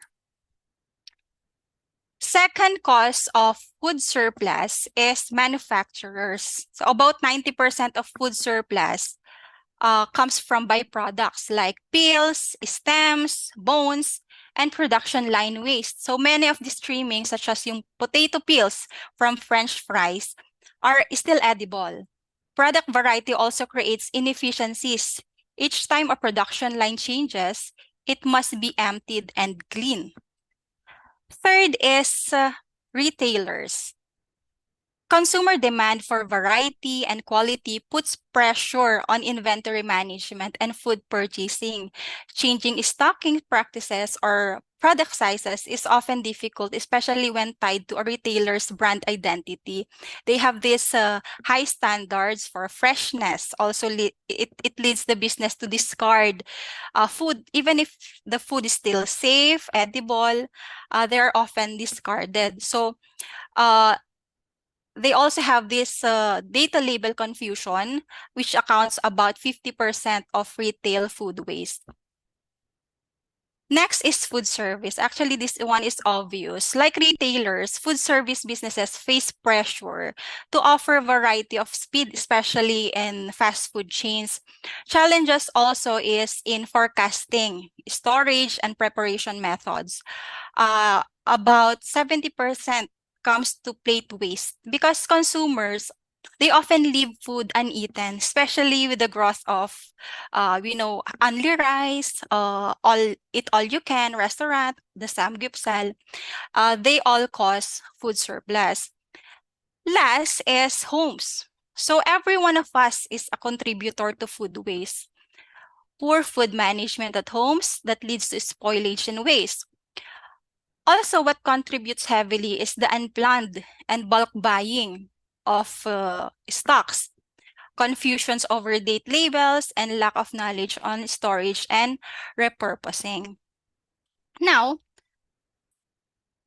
to combat food waste, the various hospitality and tourism establishments have adopted evidence-based strategies. So these practices not only reduce waste, but it also enhance the operational efficiency and brand production or brand reputation of that certain establishment. First on my list is sustainable procurement and menu planning of Silo. So Silo, let me just give you a background of Silo. So Silo is the world's first zero restaurant. So how did they achieve it? How did they become zero waste? First best practice is they work directly with farmers. So it enables them to eliminate packaging and transportation waste. Second is they use root to stem cooking. So meaning they utilize every part of the plant. So, and third is they change menu daily depending on the available surplus ingredients. So this practice of silo demonstrate how intentional procurement can eliminate waste because this results since opening of silo, they never had food waste. So actually the founder, Mr. Douglas McMaster, he lives by a powerful mantra. His mantra was, we don't have bins, just creativity. They do not have trash bins, just creativity. So this philosophy, this philosophy transforms waste reduction from a constraint into innovation. So let's move to the second best practice in reducing food waste. And that is improving storage and inventory management, which is a flagship of Italy. So Italy is a store in Italy. So they reduce inventory waste by 40% through daily stock checks. The staff log near expiring items to prompt use or give discounts to these nearly expiring items. They also have this no waste practice where they preserve surplus food by pickling and fermentation. So proactive management of Italy ensures that food is utilized before spoilage and it cut costs and waste simultaneously. Third best practices on my list to reduce food waste is portion and control engagement. Several hotels, including this hotel, the Scandic Hotel, offer half portion or the children portion option in their menus. So these options are designed to cater guests with smaller appetites or the children to reduce food waste. They also have this simple yet very helpful way of educating their guests with messages like, help us reduce waste. So through these practices, the Scandic hotels were able to reduce waste by 15%, and they also foster guest participation in sustainability efforts.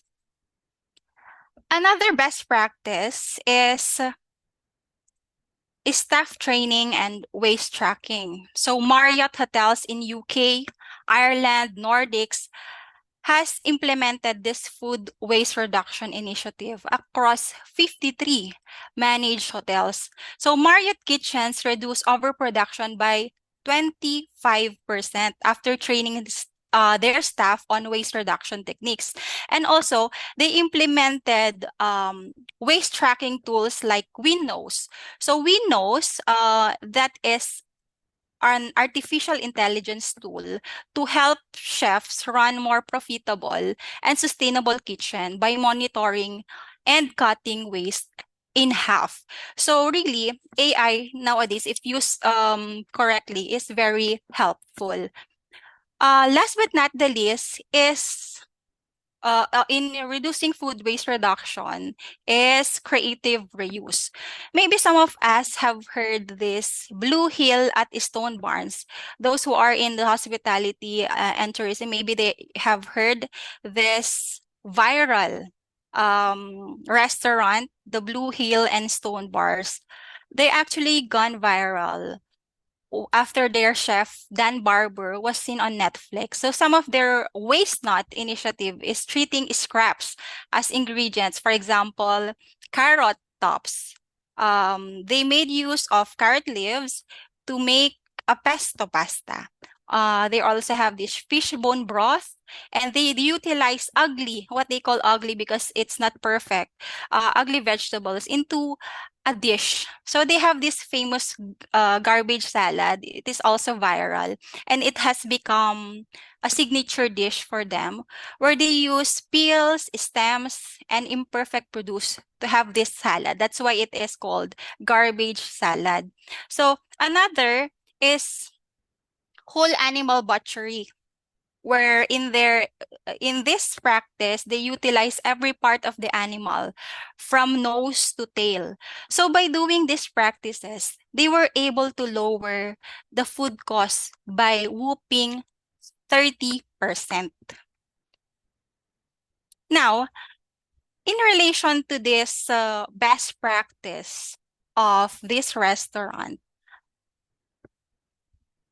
I would also like to showcase how our own students and faculty researchers in Quirino State University are turning overlooked ingredients, those ingredients that are supposed to be fed to animals or put into trash, or what we call surplus food, into an extraordinary products.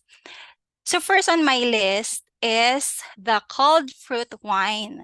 So we have this wine, a product innovation of students from the College of Health Sciences and their professor, Sir Denson Liday.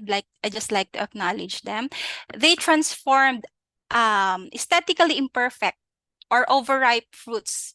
They asked the market vendors to give them those, and then because those are typically meant for animal fed, but they transformed that into a consumable product, which is wine.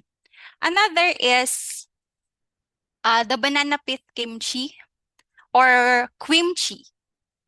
So banana pith, for those who are not familiar, this is the inner core of banana stem. So it is actually edible part, but often discarded because some people they do not consider banana pith as palatable for human consumption. However, Ma'am Christine de la Cruz, who is a faculty of QSU Cabarugis and the maker of this product, focus on this part, the banana pith. So she adopted a traditional kimchi fermentation method, which resulted to a nutritious probiotic food, which she calls banana pith kimchi or kimchi. And this product was actually now available in the market. Last is the pickled sweet potato stems. So sweet potato stems are typically removed during harvest because what we often utilize is the tuber or the tops. But we thought of making use of this discarded part into simple appetizer by the process of pickling. So pickling is just a very simple process. And I believe that this approach offers a small or the farmers a simple or scalable techniques to transform residues into a consumable goods. Aside from these three products, QSU faculty and students have developed many more, but unfortunately, there wasn't enough time to showcase them all. Nevertheless, these innovations reflect the creativity, resourcefulness, and potential of QSU community in driving sustainable and meaningful change. So this is my last slide. I would just like to end this by a quote from Hillary Clinton, which says, "Food waste is a solvable problem, but it requires collective action." So I hope that we will embrace the strategies, not just the hospitality industry and the tourism industry, but all of us, because we can help. All of us can help lead the way towards a more sustainable future. Okay, so that ends my presentation. Thank you so much for listening. And once again, good afternoon to all of us. Thank you so much, Ma'am Maricel, for that informative and impactful session. It is clear that these practices are essential for building a more sustainable, hospitable, and tourism. We are really amazed, ma'am, with the innovative products that you shared to us. All right, so to show our deep appreciation, same certificate of recognition is also awarded to Ma'am Maricel Bibaroga, Chairperson of the STM Program, Quirino State University, Difuin Campus, in grateful recognition for her invaluable service as speaker during the 2025 International Spring Convergence on Gastronomic, Tourism, and Food Diplomacy and Sustainability held on April 25, 2025 via Zoom teleconferencing with the team Culinary Heritage as a Tool for Sustainable Development. Given this 25th day of April 2025 at Quirino State University, Difuin, Quirino, Philippines. Signed, Dr. Ramiro G. Bautista, International Relations Officer, and Dr. Hermenegildo F. Samuel Jr., University President. Once again, thank you so much, Ma'am Maricel Baroga. So, to introduce our next speaker, I would like to welcome our International Relations Officer, Dr. Ramiro G. Bautista, for him to introduce our next lecturer. Thank you, Lirio. Ladies and gentlemen, I have the honor to introduce to you our keynote speaker for today. Dr. Prima Luna is an accomplished Indonesian researcher specializing in post-harvest technology. She earned her PhD in food science and nutrition from the University of Reading, United Kingdom in 2018, following her Master of Science and Bachelor of Science degrees in food science and food technology, respectively, from Bogor Agricultural University in Indonesia. Moreover, Dr. Prima Luna is my alumni in the ASEAN Young Scientist Science Leadership Program in 2019 in Hanoi, Vietnam. Since 2009, Dr. Luna has been actively involved in a range of research initiatives focusing on food innovation, biopolymer extraction, biodegradable packaging, and sustainable food systems. She has led and participated in numerous nationally funded projects, including the development of biodegradable films from sorghum byproducts and the implementation of dynamic modeling tools for post-harvest rice policy. Her scholarly contributions include multiple publications. It's actually it's 3 pages, but that's why I cannot present Fine. them to you right now. In international conferences and index journals, as well as patents on low glycemic index food products. Dr. Luna has received several awards, including Best Paper recognition at international conferences on food properties and national honors for scientific training and presentation. Her ongoing research reflects a commitment to food security, sustainable agriculture, and the valorization of local crops into functional and value-added products. Ladies and gentlemen, it is my singular pride and honor to present to you a friend from Indonesia, Dr. Prima Luna. Thank you so much, Dr. Romero, for your kind introduction. Good afternoon, ladies and gentlemen, distinguished speakers, all colleagues. I would like to introduce myself. My name is Prima Luna. You can call me Luna. I am representative from Ministry of Agriculture, Republic of Indonesia. And today, my talk, wait, I will share the screen. Can you see the presentation? Yes, Doc. Okay. Yes, ma'am. Okay, thank you. Wait, yeah. So I will talk about innovation and sustainable strategies for resilient food system and tourism. Food systems and tourism are two different aspects in my point of view, but I would like to share these two aspects based on lesson learned from Indonesia. So this is the outline of my presentation, introduction, strategies in achieving food security in Indonesia, and lesson learned for innovation of herbs and spices. I believe this is have relation with the tourism as well, and challenges also alternative solution and recommendations. For introduction, food systems and tourism,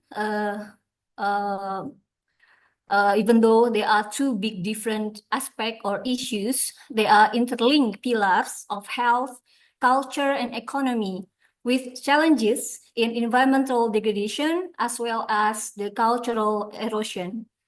And our global challenges affecting food systems and tourism, I believe it's happening in all around the world, is COVID-19 pandemic, and then climate change, also economic market shift. However, we have to build resilience through innovation and sustainability. This is the profile of Indonesia. Indonesia is a huge country. We have almost 280 billion people or citizens in Indonesia, and we have 17,000 islands. So you can imagine how huge Indonesia. So in terms of rice field, we have 7.5 billion hectares, yeah, and harvested area is around 10 billion hectares. Productivity of rice, because rice is our staple food, is 5.24 tons per hectare, and the production is 54 billion ton for a dried grain, yeah, for rice.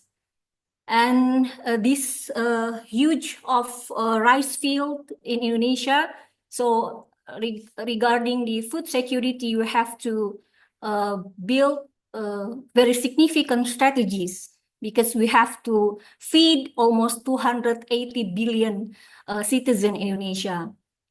So Indonesia Ministry of Agriculture have a blueprint for the next 5 years from 2024 until 2029. We would like to increase our gross domestic product around 4% with several strategies. The first strategies is how to increase, how to enhance the National Food Self-Sufficiency Program.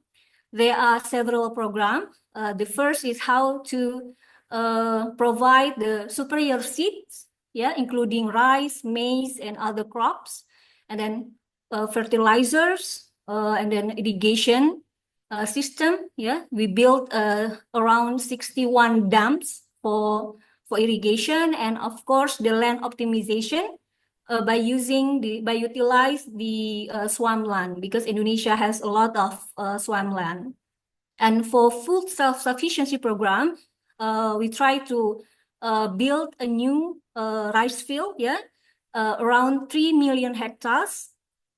And then irrigation system, how we encourage the millennial and Gen Z farmers' participation, and also how we transform from traditional to modern agriculture.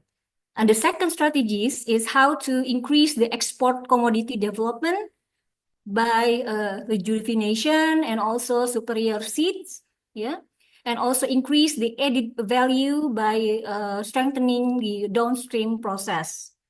And then the third strategies is how to increase of milk production for nutritious food by increasing the dairy cattle and also beef cattle availability, and facilitate an attractive climate for livestock investor.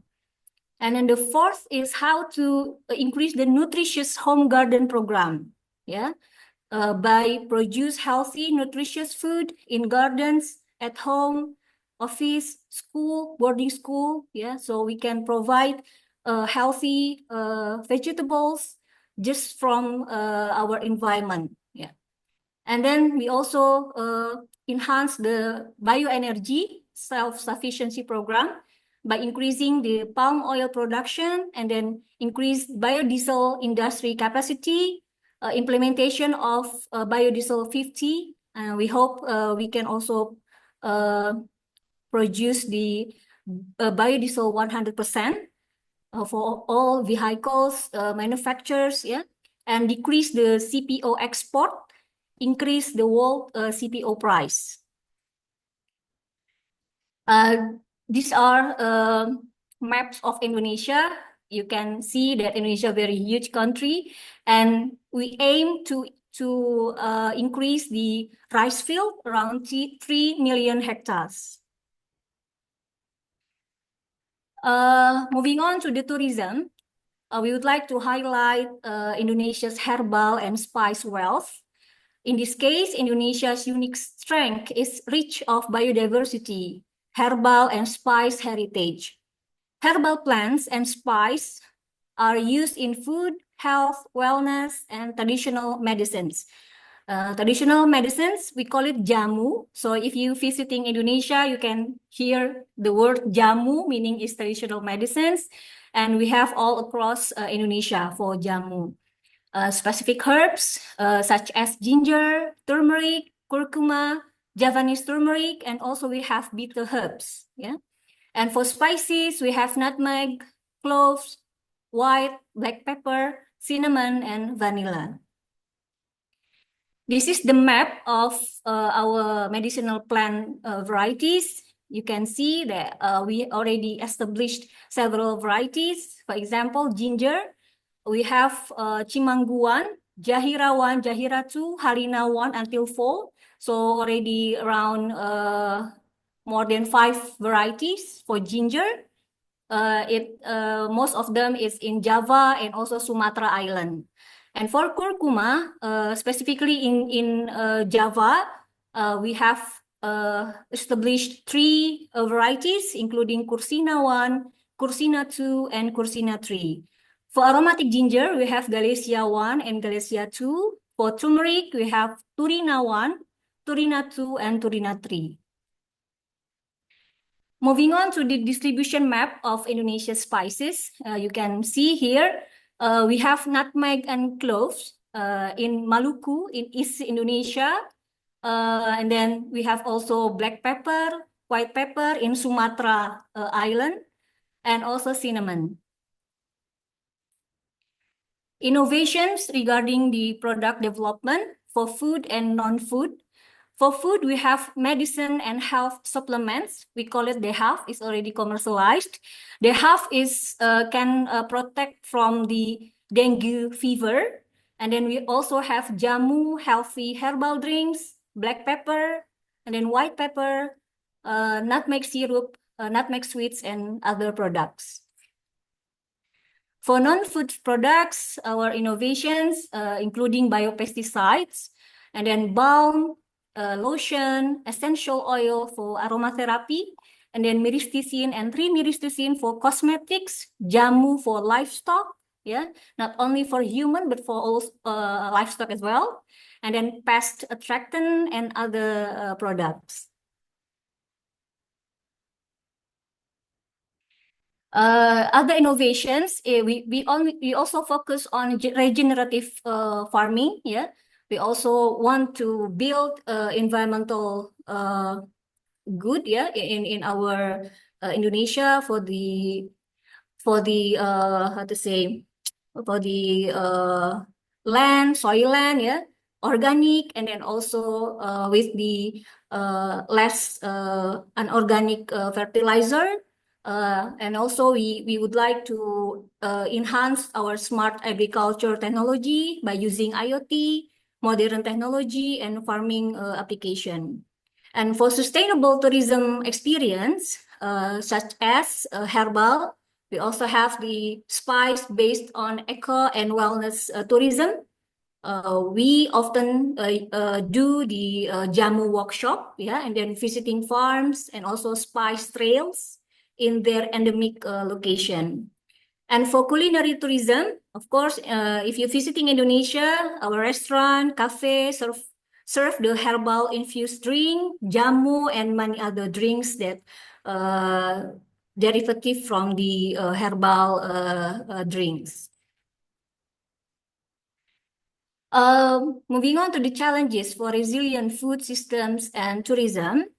There are several challenges that, of course, not only Indonesia, but all around the world face these challenges, including climate change impacts, and then standardization of products, yeah, because we also involve in, I would say, in trade, yeah, international trading, and then market access as well, cultural erosion, and a surge of imported goods.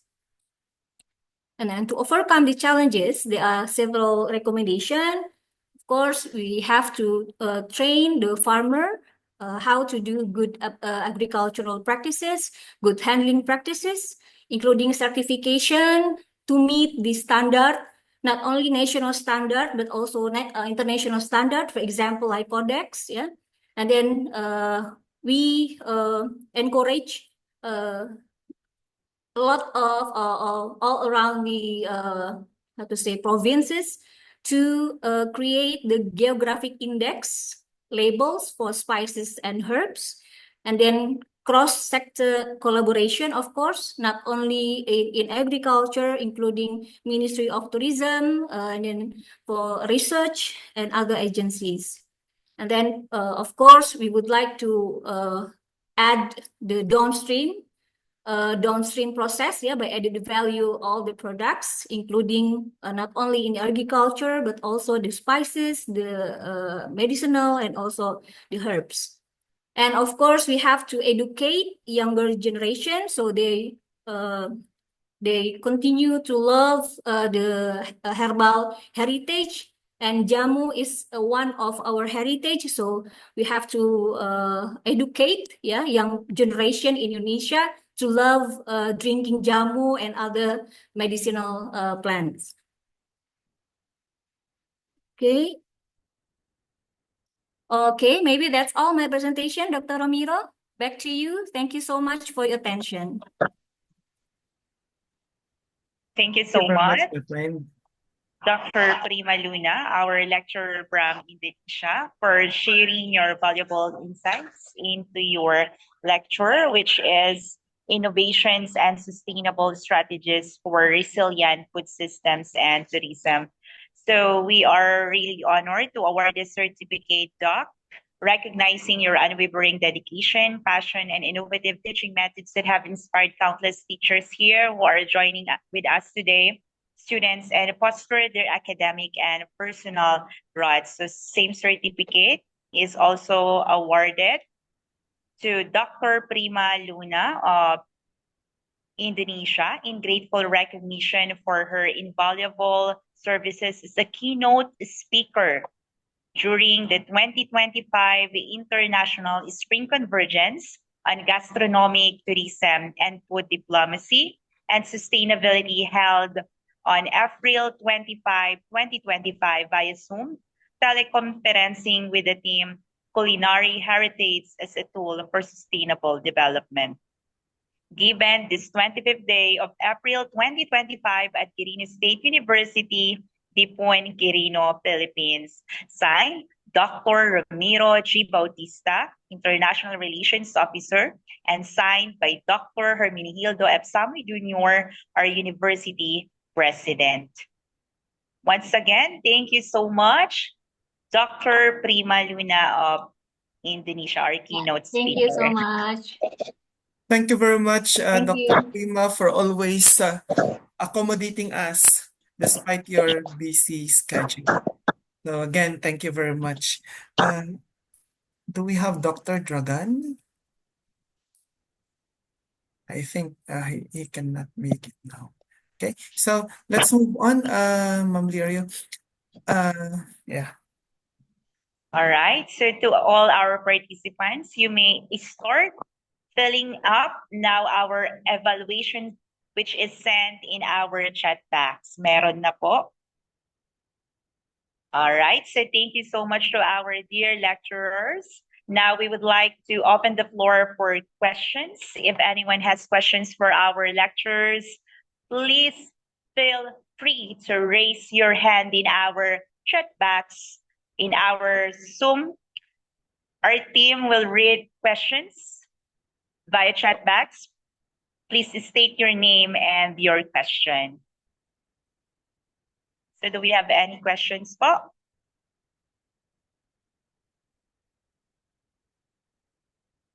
Okay, we will wait.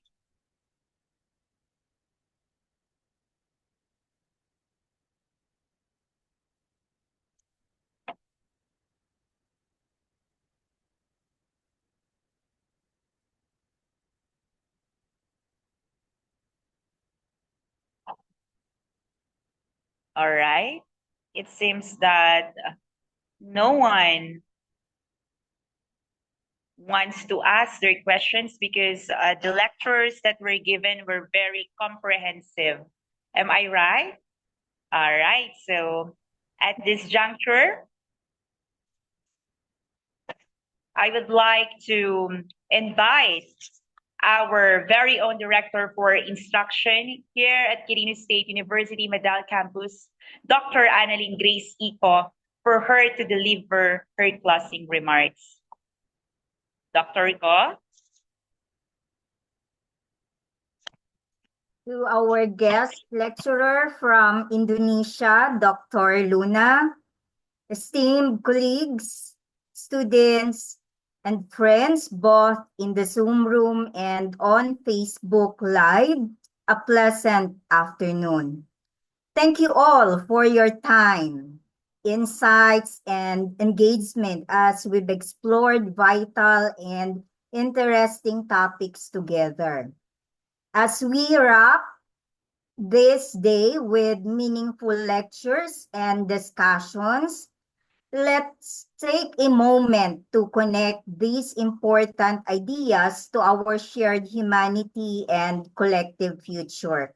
In topic 1, we touched on the immense challenges facing sustainable food systems, but also the remarkable opportunities. As its core, this is about ensuring that every child, every family has access to healthy and nourishing food today and in the future. Through topic 2, we explored organic and regenerative agriculture, focusing on practices that remind us of the deep connections between humanity and the earth. By caring for the soil, we are caring for ourselves and the generations to come, and fostering ecosystems that sustain life in every form. In topic 3, it addresses a pressing issue close to the heart, which is food waste. It underscored the urgent need to reduce food waste, particularly in hospitality and tourism. By adopting best practices from improved inventory management to creative food repurposing, we can dramatically cut waste and mitigate the strain on natural resources. Finally, in topic 4, we were introduced to different food systems, farming practices, tourism, and products in Indonesia. The lecture emphasized innovation and resilience, highlighting the core values that shape the food systems and tourism industries. These strategies inspire hope and highlight the power of human creativity and collaboration to solve even the most complex challenges. Together, these topics reinforce an essential truth that is sustainability is not just a concept, it's a commitment to equity, balance, and stewardship. By working together, we can create a world that thrives for all. On behalf of Quirino State University, thank you for sharing your time with us. We look forward to your presence in our next session for the 2025 International Spring Convergence on Gastronomic Tourism, Food Diplomacy, and Sustainability on May 2. Again, good afternoon, everyone. Thank you so much, Dr. Annalyn Graysico, our very own Director for Instruction, for your inspiring closing words. And with that, we officially conclude the second session of 2025 International Spring Convergence on Gastronomic, Tourism, Food Diplomacy, and Sustainability. But before that, may you also grab this opportunity to have a photo op. Dr. Romero, photo op. Okay, 1, 2. May I request everybody to please open their camera. Okay. While waiting, may I request the technical team to do the honors of having it.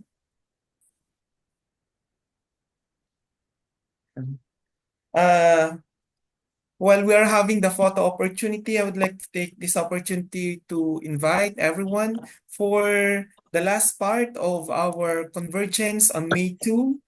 Okay, we'll be having the culinary innovation and sustainability, bridging tradition and technology for a resilient food future. We'll be featuring a Fulbrighter from the United States of America. We have Shimen Casper, who will be visiting us in July. And of course, we'll be having our very own Dr. Arlene Cheira, the chairperson of the Bachelor of Science in Nutrition and Dietetics. And of course, we also have here Dr. Juan Iriani Juan Ismael, also our co-fellow for the AYSN Science Leadership Program in 2019 of the Asian Young Scientist Network. So everybody's invited for, again, a lecture on May 2 to conclude our 2025 International Spring Convergence on Gastronomic Tourism, Food Sustainability, and Diplomacy. So with that, thank you very much and see you again on May 2. Goodbye, everyone. Bye po. Okay, bye. And thank you very See you much. next time. Again, thank you very much sa ating pong technical team. And of course, to my friend, Dr. Prima, thank you very much. Sa ating pong mga speakers, Sir Denny, Ma'am Maricel, and Dr. Wigan, thank you very much. And of course, Ma'am Lirio, Dr. Annalyn, thank you very much. And sa ating pong mga guests from other institutions, CVCITC, I also saw one from La Patria College a while ago. Thank you very much.